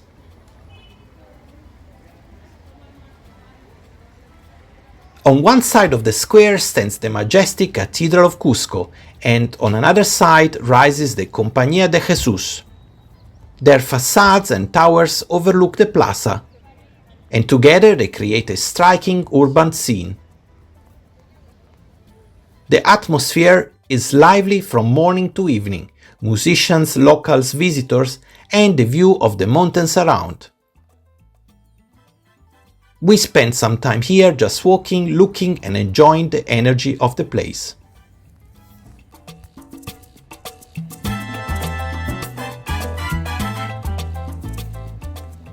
From Plaza de Armas we started to climb uphill toward the higher part of the city. On the way we saw a historic palace built with ancient Inca stones, massive blocks perfectly fitted together, with no cement. These walls are one of the symbols of Cusco, showing how the Inca architecture survived even after the colonial period. Questi sono le Inca Walls.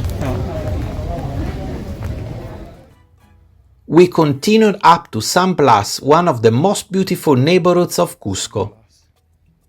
Narrow streets, white houses with blue balconies, small cafes, art workshops, and relaxed atmosphere.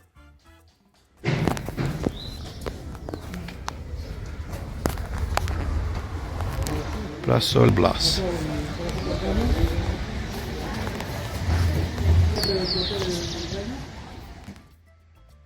It is known as the Artisan District, and it feels more intimate and local. From the top you have great views over the roofs of the city.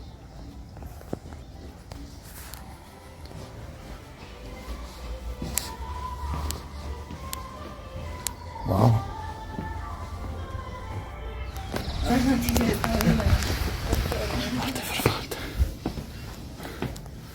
In the same area we found a small cascading fountain, made with stone, running water and steps all around. A calm and charming place where people stop to take photos or enjoy the sound of the water.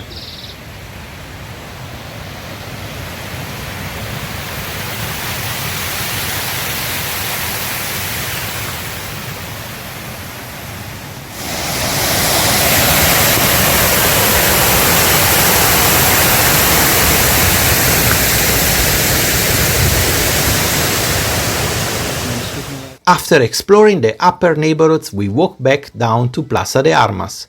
In the square there were traditional dances, colorful costumes and music, a celebration of local culture. We stood for a while watching the show and later we sat in a cafe to rest, have a drink and enjoy the view of the cathedral and the square at sunset.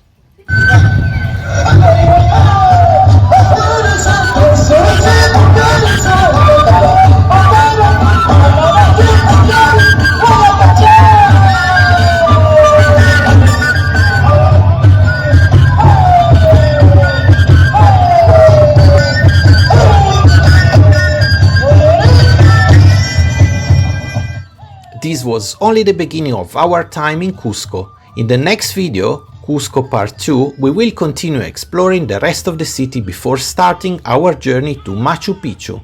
Stay tuned and goodbye!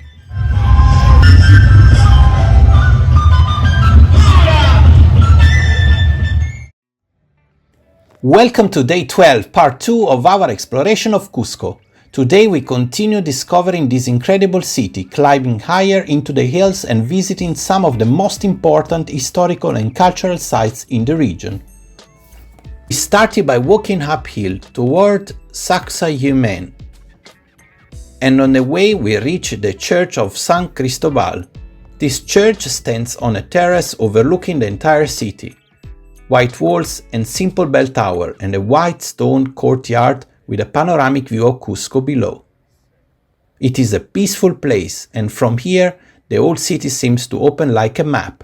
The cathedral, the rooftops, the mountains surrounding the valley. While we were there, we also found a small local dance performance with traditional music, colorful costumes and dancer moving with incredible rhythm. It was a beautiful moment and completely unexpected.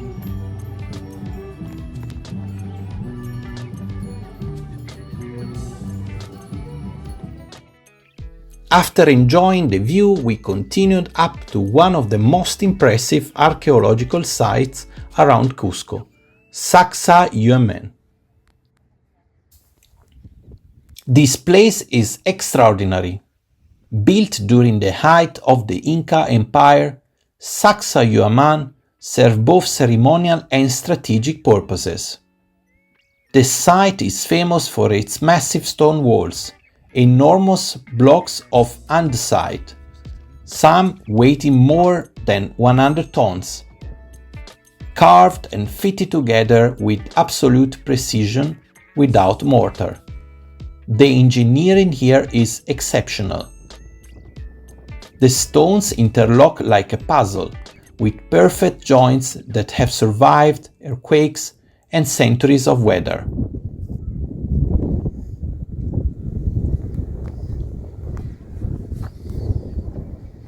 The complex once formed part of a much larger ceremonial center, with terraces, towers, and open plazas used for rituals, celebrations, and possibly military defense. The zigzag shape of the walls is believed to represent the teeth of a great puma, the symbol of Cusco itself in Inca cosmology. At the top, the views are spectacular. You can see the entire city, the valley and the distant mountains. Walking through the terraces, touching the stones, and imagining how the Incas moved and carved such giant blocks is an unforgettable experience.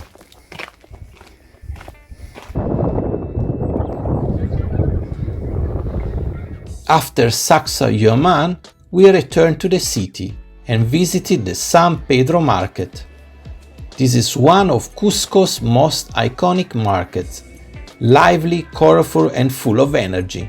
Inside you find everything: fruit, vegetables, cheese, juices, chocolate, meat, bread, souvenirs, textiles, flowers, spices and local crafts. The smell of fresh food, the voices of the vendors and the busy atmosphere give you a real sense of Cusco's daily life. It's a great place to explore, taste and observe. From the market we walk through different neighborhoods of the city. We pass by Palace of Justice, a large and elegant government building with a neoclassical facade that stands out among the other colonial architecture. Then we reach the Convento de Santo Domingo, which is built directly on top of the ancient Inca temple of Coricanca. This is one of the most fascinating examples of the meeting between Inca and Spanish architecture. The base of the complex is Inca stonework, curved, perfectly shaped walls, and above them stands the colonial convent. It is a place where two worlds literally sit on top of each other. After that we visited the Museo de Sitio Coricanca, which helps you understand the importance of this sacred place in Inca religion. The museum contains archaeological pieces, ceramics, textiles and reconstruction on how the temple once looked, full of gold, light and symbolic meaning.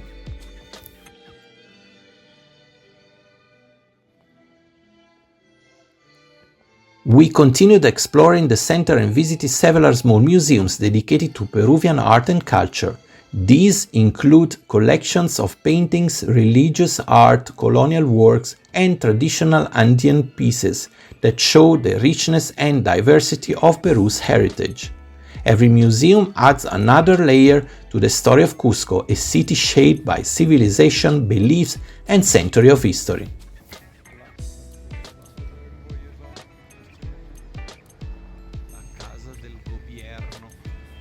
This concludes our second part of Day 12 in Cusco. Thank you for watching this video and following our journey. Tomorrow we begin one of the most anticipated chapters of our entire trip, our adventure towards Machu Picchu.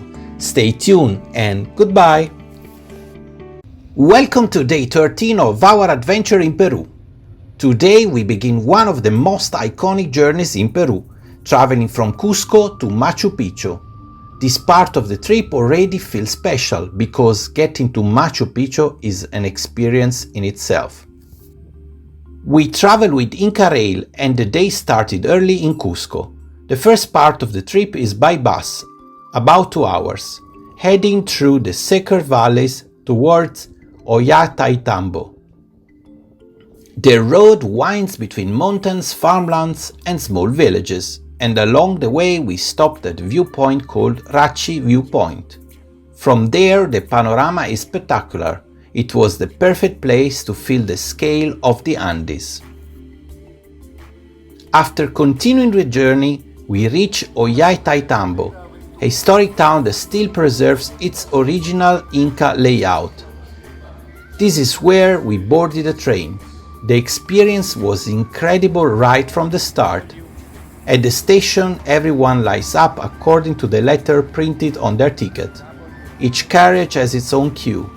It's very organized and builds excitement as you wait to board.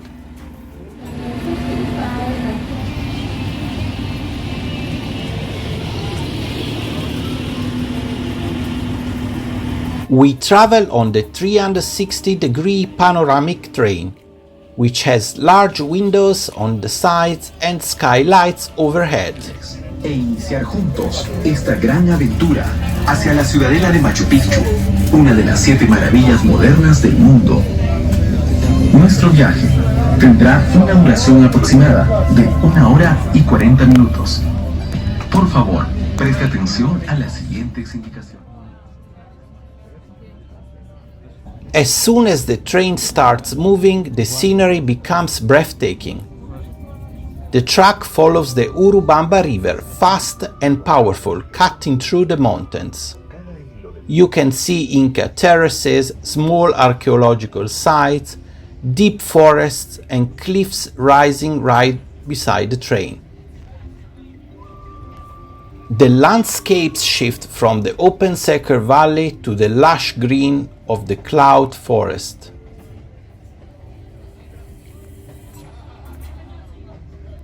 During the ride, the staff performed short local cultural shows, adding a fun and welcoming atmosphere.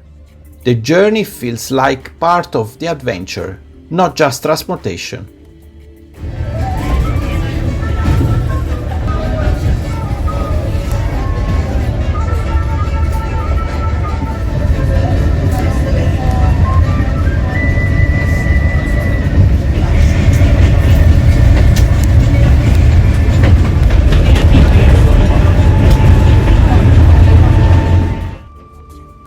After about an hour and a half, we arrived in Machu Picchu Pueblo, also known as Aguas Calientes. The town sits deep in a narrow valley, surrounded by steep green mountains. You hear the river everywhere, running fast through the center. The streets are full of markets, cafes, restaurants, and travelers getting ready for their visit to Machu Picchu.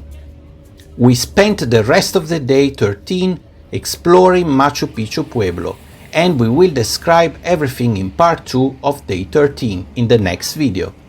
The actual visit to Machu Picchu, the ruins, and the full experience will be day 14, another dedicated video. Thanks for watching and see you in the next video. Goodbye. Welcome to day 13, part 2 of our adventure. Now we explore Aguas Calientes, also known as Machu Picchu Pueblo, the little town at the base of the famous Inca citadel. This is where almost every journey to Machu Picchu begins, and the atmosphere here is unique. We checked in at a fantastic Tierra Viva Machu Picchu hotel. The service was exceptional. The receptionist even came to pick us up directly at the station, even though we never asked for it. It was such a warm welcome after the long trip.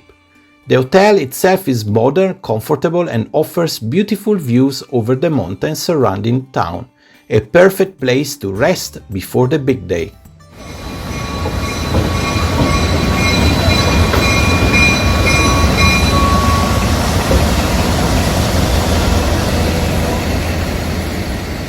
Aguas Calientes is small but full of character. The first thing you notice is the river which runs powerfully through the town. You hear it everywhere, between the houses, under the bridges, and as you walk along the main road. The sound of rushing water is part of the identity of this place. Another special feature is the train line that crosses the center of the town. Trains arrive and leave constantly, passing just a few meters from restaurants, cafes, and shops. The whole village seems built around the tracks. Watching the trains move through the narrow streets feels almost surreal.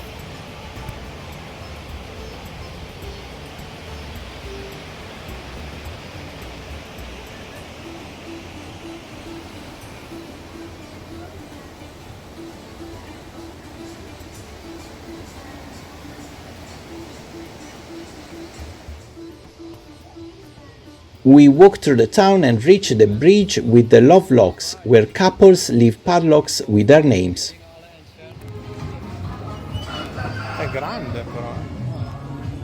A bit later we stopped near the entrance of the station to watch the trains come in and out of the valley. It's fascinating to see them appear from the jungle and disappear into the mountains.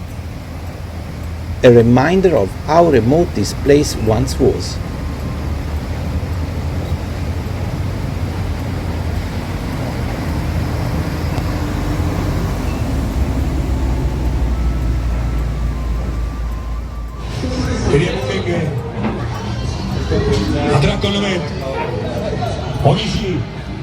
We continued exploring the streets full of craft shops, markets, restaurants, and visitors from all over the world. The atmosphere is vibrant and energetic, but at the same time surrounded by nature. Finally, we reached the main square, a simple but charming plaza with statues, flowers, and mountain views in every direction.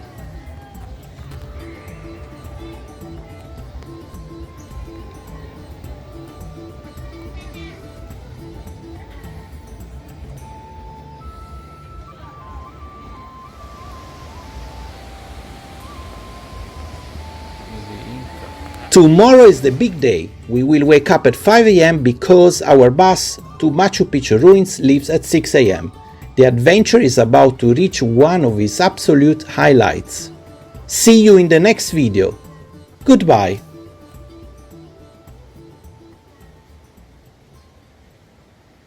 Welcome to day 14 of our journey in Peru. Today is the day we finally visit one of the most legendary places in the world, Machu Picchu. We started very early in the morning in Calientes. Boarding the bus that takes you up the entrance of the archaeological site, the bus ride itself is unforgettable. The road climbs steeply along the mountainside, following a narrow ribbon of asphalt carved into the jungle-covered cliffs. The switchbacks are tight and constant, and with every turn, the valley drops further below. Looking out of the window, you can see the clouds drifting through the mountains and dense vegetation surrounding the route. It immediately gives you a sense of how remote and inaccessible this place truly is. While walking through the ruins, it's worth remembering the incredible history of Machu Picchu. Built in the 15th century during the height of the Inca Empire, it is believed to have been a royal estate or sacred ceremonial center linked to the Emperor Pachacuti. One of the most fascinating facts is that the Spanish conquistadors never found it. While much of the Inca world was destroyed or transformed after the conquest, Machu Picchu remained hidden. The Incas who lived here eventually disappeared, and the city was slowly reclaimed by the jungle. Over time, it was completely forgotten until it was brought to international attention in 1911 by Hiram Bingham. For centuries, the mountains and forests protected it in silence. Once inside, we followed Circuit 3, which focuses on the lower and central sections of Machu Picchu. As we began walking, the first major feature that caught our attention was the vast system of agricultural terraces. These terraces cascade down the mountainside in long, elegant steps, perfectly integrated into the natural slope. They were not only used to grow crops, but also to prevent erosion and manage water flow. Standing here, you really understand the intelligence behind Inca engineering. Every stone has a purpose. Every level follows the shape of the land. As we continued along the path, we entered the residential and urban areas of the city. You can clearly distinguish houses, passageways, and guttering spaces. The precision of the stonework is extraordinary. Massive blocks are cut and fitted together so tightly that you can't slide a piece of paper between them. The trapezoidal doorways and windows are everywhere, designed to resist earthquakes, and they worked, as these walls are still standing centuries later.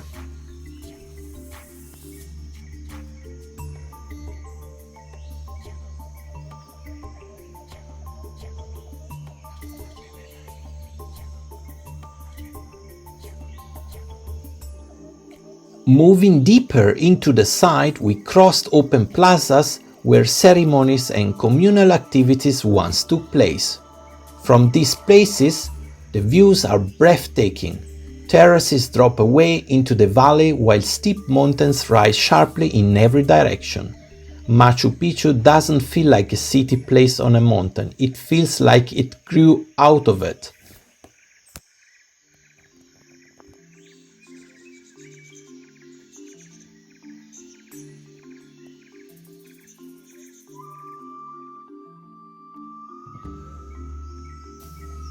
Further along the route, we reach areas with finely carved stone channels and fountains. Water was sacred to the Incas, and Machu Picchu has an advanced hydraulic system that still functions today. Fresh water flows gently through the site, connecting fountains, basins, and channels with remarkable precision. The system provided drinking water, supported agriculture, and likely played a ceremonial role as well.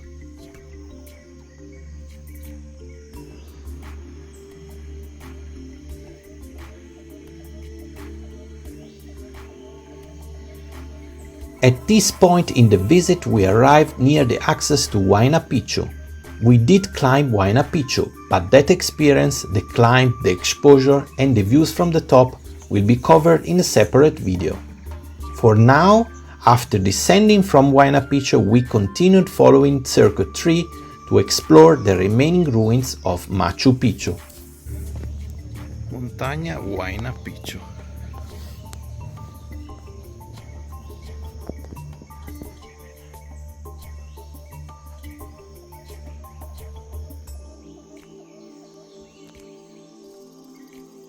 After HUAYNA PICCHU, the route brings you back through more ceremonial and residential structures. You start to notice subtle differences in stone quality and construction, which help archaeologists understand which buildings were more important. Some walls are finely polished, while others are more functional and rougher, showing a clear hierarchy within the city.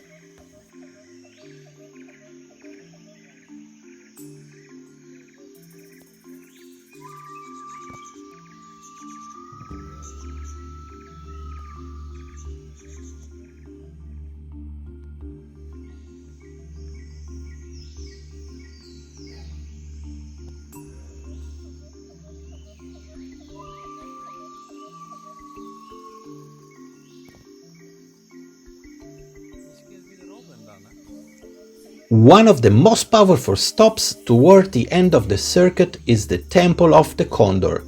Seen up close, it's a stunning example of how the Incas blended natural rock formations with carved stones to create symbolic architecture. The shape resembles a condor with outstretched wings, an animal sucker in the Inca cosmology and associated with the upper world. Beneath it, a carved stone chamber may have been used for rituals or ceremonies. Standing here, you can really feel the spiritual dimension of this place.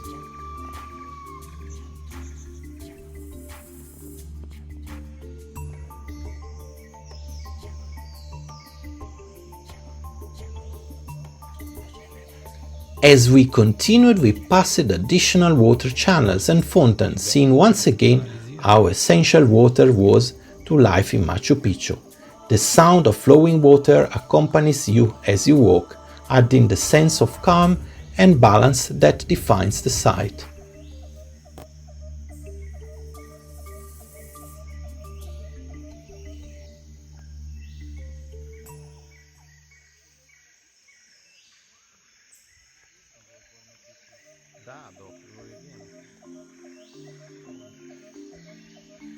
Toward the end of Circuit 3, we walked through the final sections of the ruins, taking our time to absorb the details, the terraces, the walls, the alignment with the surrounding mountains, and the way the city blends seamlessly into the landscape. Machu Picchu doesn't dominate nature, it respects it.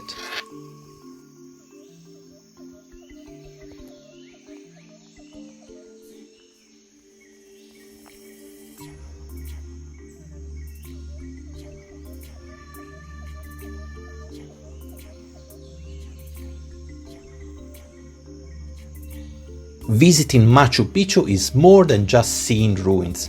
It's stepping into a place where history, engineering, spirituality and nature come together in a perfect harmony. Even after hours inside the site, it's hard to fully process what you are seeing.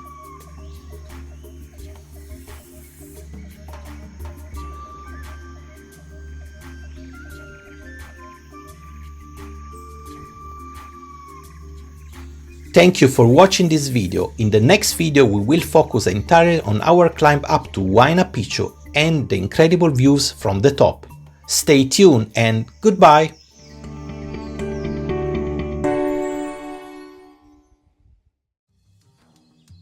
Welcome back! This video is still part of day 14 and today we are focusing entirely on Huayna Picchu, the dramatic peak that rises behind Machu Picchu. Huayna Picchu. Yeah. This video is especially important for those of you who are considering Circuit 3. If you are thinking about adding Huayna Picchu to your visit, I strongly recommend watching this entire video before you decide. Not just the highlights, the whole thing. Because here you will see the real experience, including the most difficult and exposed passages.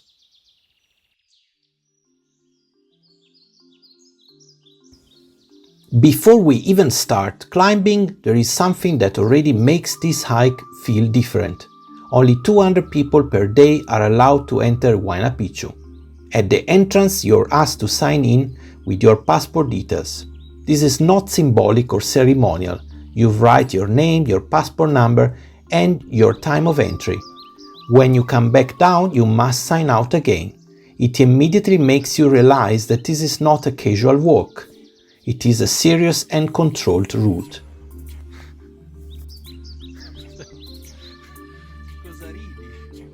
Huayna Picchu also has a very different role compared to Machu Picchu itself. While Machu Picchu is believed to have been a royal estate and ceremonial center, Huayna Picchu was strategic and sacred. From this mountain, the Incas could observe the entire valley below and control access to the citadel. Archaeologists believe it had defensive, religious, and astronomical functions. Along the way, you can still see the Inca terraces, small temples and structures built directly into the cliffs, an incredible achievement considering the tools available at the time. At first, the trail is steep but manageable. The path is still relatively wide and the ascent feels challenging but controlled. Very quickly, the views start to open. With every step, Machu Picchu below becomes smaller and the surrounding mountains begin to dominate the scene. You already feel the altitude and your legs immediately start walking.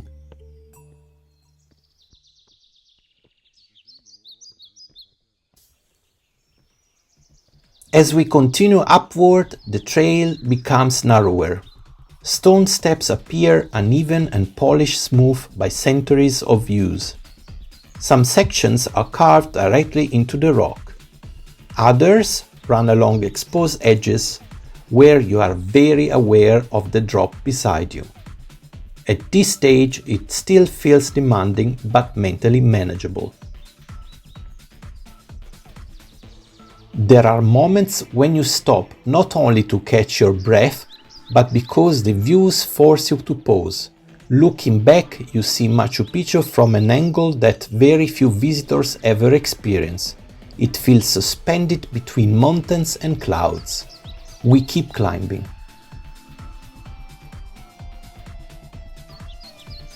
The route passes through tighter spaces. You are constantly aware of your body, your footing, and the space around you. Every step requires attention.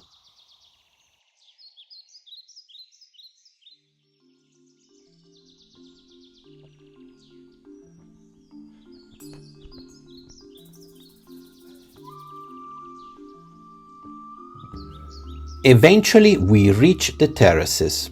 This is a crucial moment in the hike and one that many people misunderstand. When you arrive here, it feels like you must be close to the top. You are not.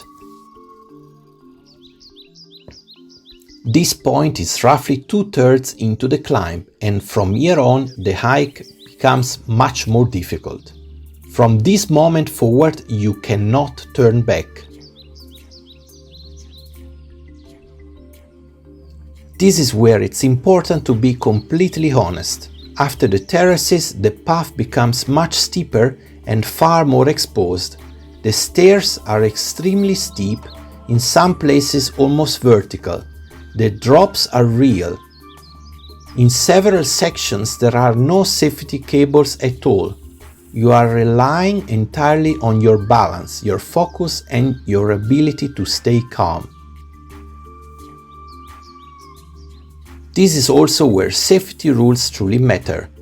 If someone panics here and freezes, no one can carry them down.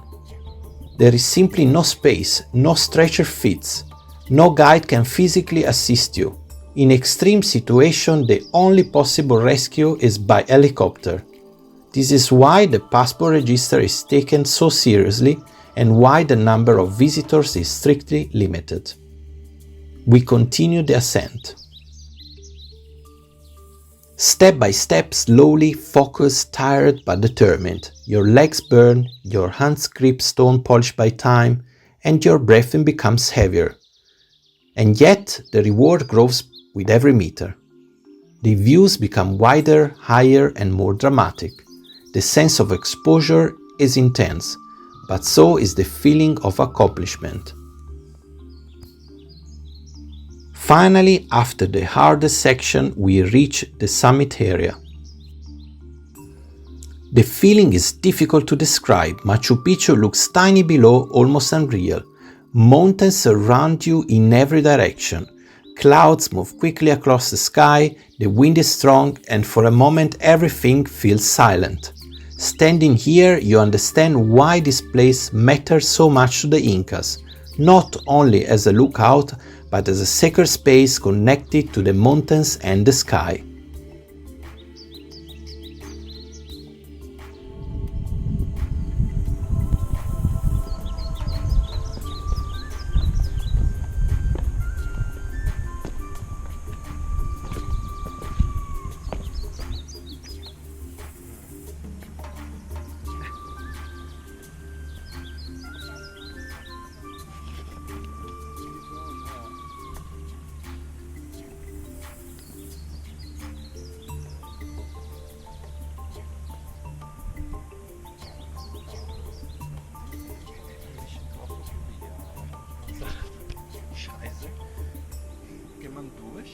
Aber muss man hier? Shit. Cazzarola. Minchia. Come cazzo si fa a chiedere di qua? Qua ti devi sedere, non può. Qua ti devi sedere per forza. Non può. Attento alla testa. Anche qui tutto. Alle diese ganze Geschichte hier, es gibt Steine unten. Ja, du kannst nicht. No, ich sage dir auch hier, es gibt Steine, die runtergucken. Werden sie schlumpfen oder was? Porca puttana. Scheiße.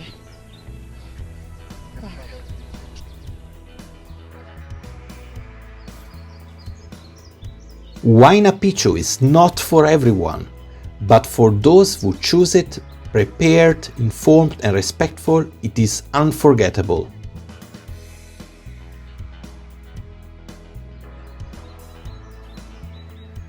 This video shows the full reality of the climb, the beauty, the history, the effort and the responsibility that comes with it. If you are planning to choose Circuit 3 with Huayna Picchu, watch carefully and decide wisely. In the next video, we will explore other important Inca sites in the Sacred Valley, discovering more places where Inca history, architecture and nature come together. Thanks for watching and stay tuned. Goodbye. Welcome to day 15 of our adventure in Peru. After the intensity of Machu Picchu, we are back in Cusco and ready for a lighter but equally fascinating day in the Sacred Valley. From Cusco, we set off on an excursion to Chinchero, then Maras and later the salt mines, all with Ricardo, our local taxi driver. And honestly, it turned out to be way more than just a driver. Funny, professional and full of stories about local culture and history. It made the whole day even better. A truly unique experience and someone we absolutely recommend. This video focuses on Chinchero, a village famous for its incredible textile traditions. The women here create beautiful fabrics using alpaca wool, following techniques that have been passed down for generations. Before anything else, we met alpacas and llamas up close. And yes, we fed them. Instant happiness. Then came one of the best parts, a textile demonstration by the local women. They showed us how the wool is cleaned, spun, dyed using natural ingredients and finally woven into those stunning pieces. The presentation is in Spanish, but don't worry, we added English subtitles so you can follow along and enjoy every moment. And trust us, the ladies are hilarious. Now, a very important message. If you want to save your bones, you should absolutely come to Chinchero and buy some of these beautiful handmade products. Why? Watch the video and you will understand. Hasta la obtención de una prenda como esta. Para ello ustedes pueden tomar fotos, grabar videos, no hay problema. Vale, gracias. Para lavar esta lana sucia que está ahí, yo voy a utilizar esta raíz. Su nombre es Sachta o Sach Aparacay. Es parecida a la yuca, ¿verdad? ¿Conocen la yuca? Sí, la yuca. La yuca pflanzen. Ja. Sí. La yuca se come, pero esta raíz ya aquí no. ¿Cómo se dice yuca en inglés? Yuca, ¿no? Yuca. Sí. Esta planta así, ¿no? Sí, yuca.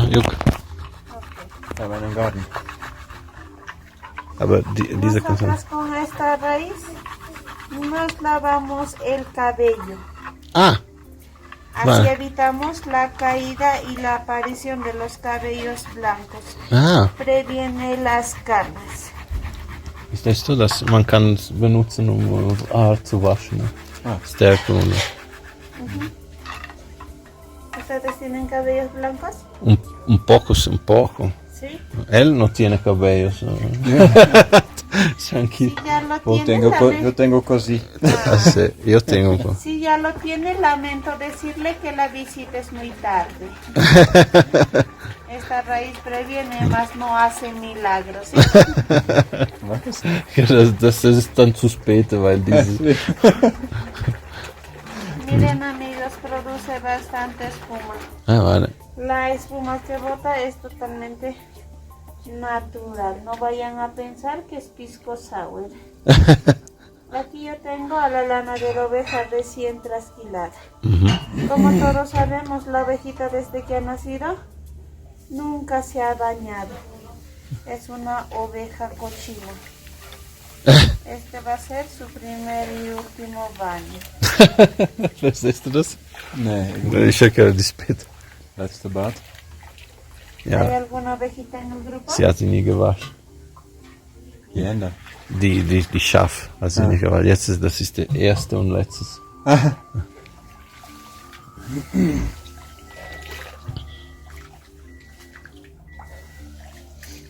Miren amigos, el antes y el después solo con el primer lavado. Luego de eso nosotros pasamos al proceso del hilado, a formar los hilos en esta herramienta llamada pushka o la rueca.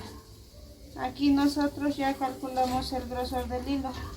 Este trabajo de aquí nosotros lo podemos realizar caminando, jugando, bailando, cantando, cargando un bebé, incluso hasta dando un beso al esposo. No, de vez en cuando al vecino también. Todo el tiempo vamos trabajando, no perdemos el tiempo. Porque si el hilo se rompe, la unión va a ser perfecta, no hacemos un nudo. Y aquí en Chinchero todavía se mantiene la costumbre. Si una mujer no sabe hilar, no sabe tejer, no se puede casar porque las suegras son muy estrictas. ¿Sí? Después de eso pasamos a los teñidos. Como pueden observar, nosotros utilizamos plantas, flores y hasta parásitos.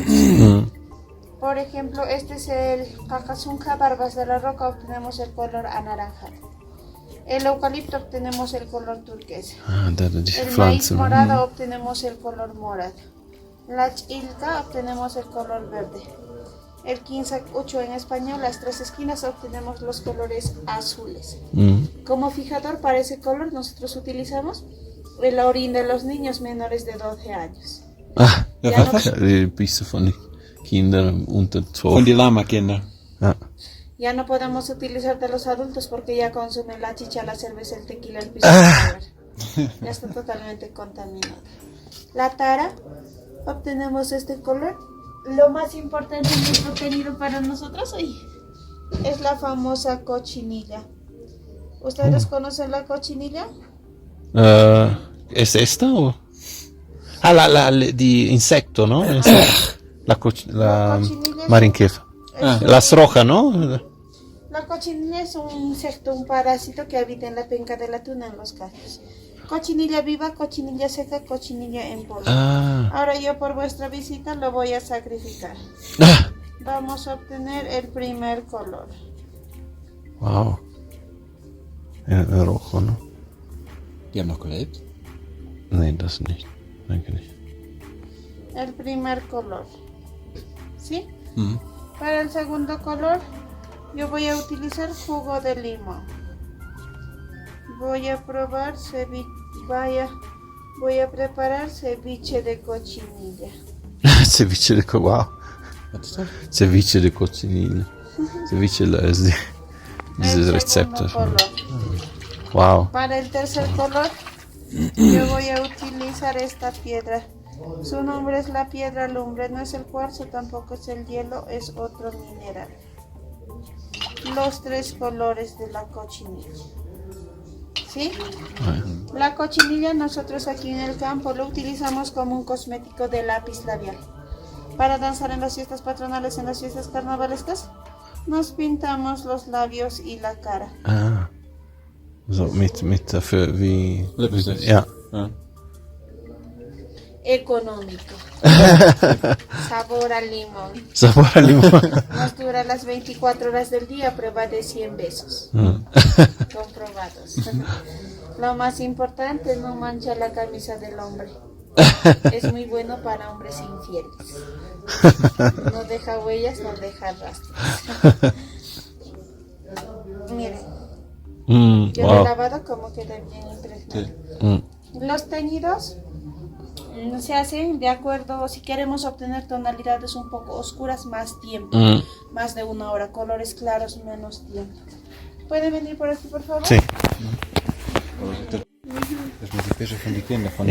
El trabajo de aquí lo realizamos de 2 personas en forma cruzada o en forma de 8, con la finalidad de que nuestros tejidos sean reversibles a ambos lados, y no como la máquina, un solo lado. Cuando lo tenemos hasta esta parte de aquí, pasamos al trabajo final, al tejido de la mano. Ahí mi compañera ya lo tiene de memoria, no está copiando de un papel una computadora. Es como una firma que nadie lo puede reemplazar. Este trabajo de aquí pasa de generación en generación de madre a hija. Mano. Parte fémur. Es como... Fémur, qua, ¿no? Este de aquí. ¿De qué humano es? Exactamente, ¿de qué humano podría ser? Vecchio. Bien. Un humano... Muerto. No. ¿Del ex infiel? Del ex infiel. ¿De was? Von der Ex-boyfriend. Podría ser, ¿no? No. O podrían ser los huesos de la ex suegra. O Mother in Love. ¿No quieren que les diga la verdad? Sí. Bueno, amigos, ahí va la respuesta, no se asusten. Este hueso de aquí viene a ser de un turista o visitante, así como ustedes, que ha venido aquí y no nos ha comprado nada. That one exactly from that tourist. Couldn't buy anything. You buy something, my friends. If you not buy, I take your bone. I have 2 legs, so take one. Yes. Si no compran, no salen, ¿ok? Vale. No intenten correr porque nosotros corremos el doble. Es una broma, amigos. Sí, Este hueso de aquí es de la alpaca, parte fémur, su nombre en quechua es ruqui. Nos sirve para ajustar y tupir la mano. Aquí en temporadas de lluvias no utilizamos las paraguas, nos cubrimos con nuestras propias mantas, son impermeables a la lluvia. ¿Estas? ¿Son impermeables? Sí. Es impermeable. ¿Pueden tocar? Ganz schön hart. ¿Alpaca adulta? Kannst du alte, weil ich kann nicht beide. Man. Auch hart. Baby alpaca. La baby alpaca lo llamamos al primer corte o trasquilado de la alpaca, ¿ok? Ok, amigos, esa es toda la explicación. Muchísimas gracias por su visita. Gracias. Espero que la explicación que les he brindado haya sido de vuestro agrado. Bueno, les invito a pasar a ver si se animan a comprar algo y si se animan a seguir trabajando. Muchísimas gracias. Anticipadamente, desearles un feliz viaje, que retornen a sus hogares con muy bonitos recuerdos. Gracias. Thanks for watching and see you in the next video, Day 15 Part 2, where we continue this amazing excursion through the Secar Valley. Goodbye. Welcome to Day 15 Part 2 of our adventure in Peru. This is still the same day in the Secar Valley, and in this video we will focus on one of the most mysterious and fascinating Inca sites, Moray.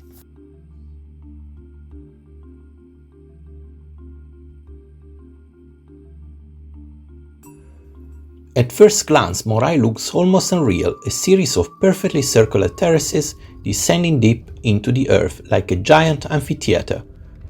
Standing at the top, you look down and immediately feel that this place was designed with a very specific purpose. Moray is believed to have been an Inca agricultural laboratory. Each circular level has a slightly different microclimate. The temperature difference between the top and the bottom terraces can be several degrees. These allowed the Incas to experiment with crops, testing how plants reacted to different conditions of sun, wind, temperature and humidity. It's an incredible example of scientific thinking centuries ahead of its time. The terraces are not only impressive visually, but they are highly engineered. Beneath them, there is a sophisticated drainage system that prevents flooding even during heavy rains. Water disappears into the ground, keeping the soil stable and fertile. Once again, the Incas demonstrate a deep understanding of nature and engineering. As we walked around the site, Ricardo explained how these experiments helped the Incas adapt crops to different regions of the empire, from high mountains to lower valleys. Corn, potatoes, quinoa and many other plants could be optimized here before being cultivated across vast territories. What makes Moray even more fascinating is that many aspects of it remain a mystery. Some researchers believe it may also have had ceremonial and astronomical functions. The circular design, the alignment with the surrounding mountains, and the isolated location suggest it could have been a place of ritual as well as science. Walking along the edge of the terraces, you feel both small and amazed. The symmetry, the silence and the depth of the structure create a powerful atmosphere. It's not a place built simply to impress, yet it does exactly that. The visit helped us better understand how advanced Inca knowledge truly was. These were not just farmers or builders, but observers, engineers and scientists, deeply connected to their environment. This is not the end of Day 15. In Part 3 we will continue this excursion with the Maras salt mines, a breathtaking landscape of thousands of salt pools still worked today using ancient techniques. Thank you for watching and see you in the next video. Goodbye.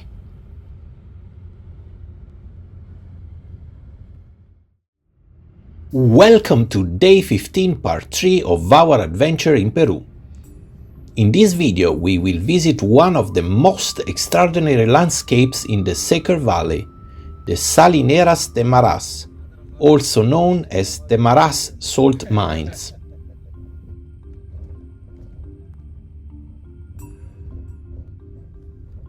As soon as you arrive, the view is stunning. Thousands of small salt pools cascade down the mountainside, glowing white and beige under the sun. From a distance, it almost looks like snow or a giant mosaic carved into the valley. The setting is dramatic and beautiful, surrounded by rugged mountains and deep silence.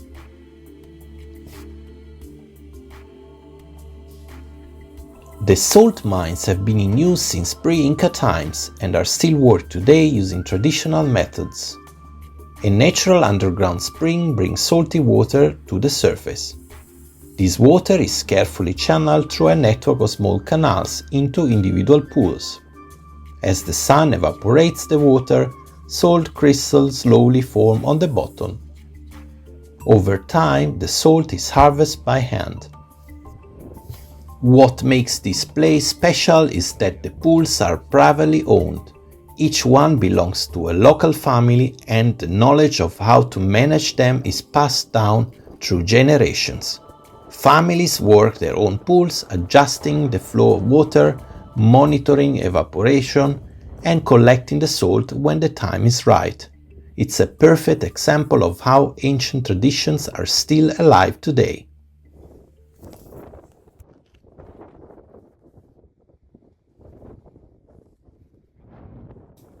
Walking along the narrow paths between the pools, you can see workers scraping salt, carrying it in bags and preparing it for sale.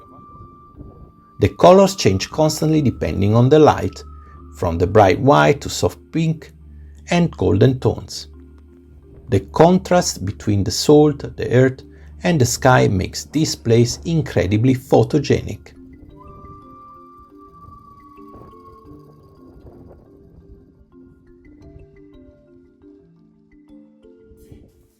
We also learned that there are different types of salt produced here. Some pools create finer salt for everyday use, while others produce coarser crystals. There is even a naturally pink salt rich in minerals, which has become very popular far beyond Peru. What really struck us is how sustainable this system is. No machines, no industrial processing, just sun, water, gravity, and human knowledge. The landscape, the work, and the rhythm of nature are completely connected.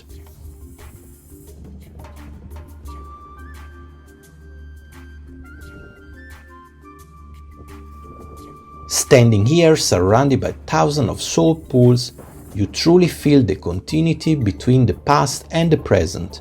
This is not just a tourist attraction, it's a living system that has supported local communities for centuries.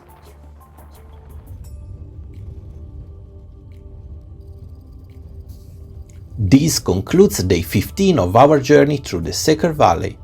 Thanks for watching and see you in the next video as our adventure in Peru continues. Goodbye.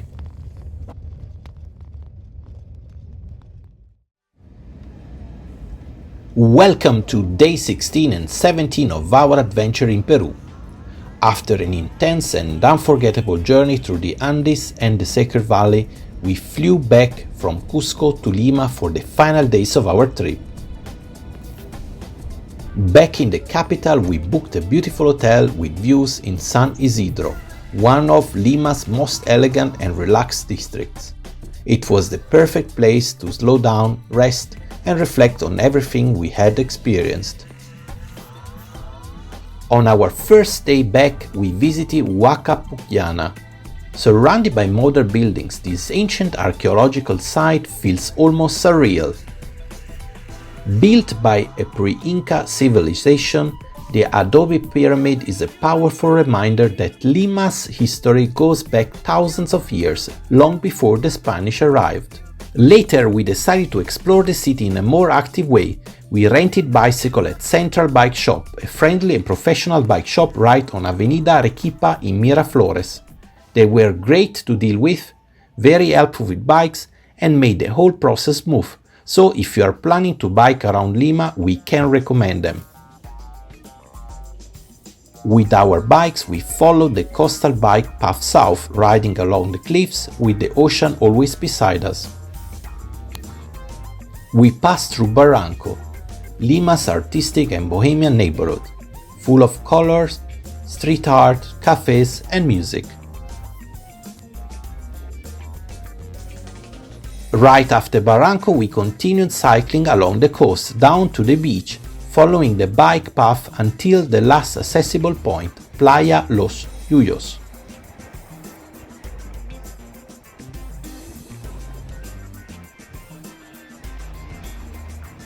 The ride was long but beautiful. Sea breeze, waves below, surface in the water, and wide open views. It was one of the best ways to experience Lima's coastline.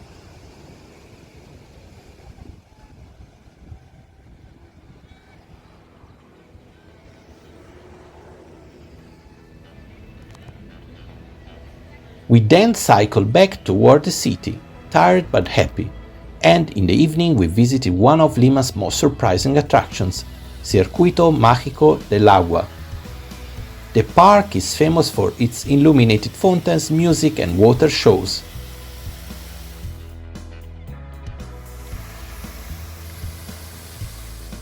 One of the highlights is the Fountain Tunnel, where you can walk directly underneath the water jets, a fun and unexpected experience. And just like that, our journey through Peru came to an end. 18 intense days filled with landscapes, history, culture, adventure and unforgettable moments. From deserts to mountains, from ancient ruins to vibrant cities, Peru gave us so much.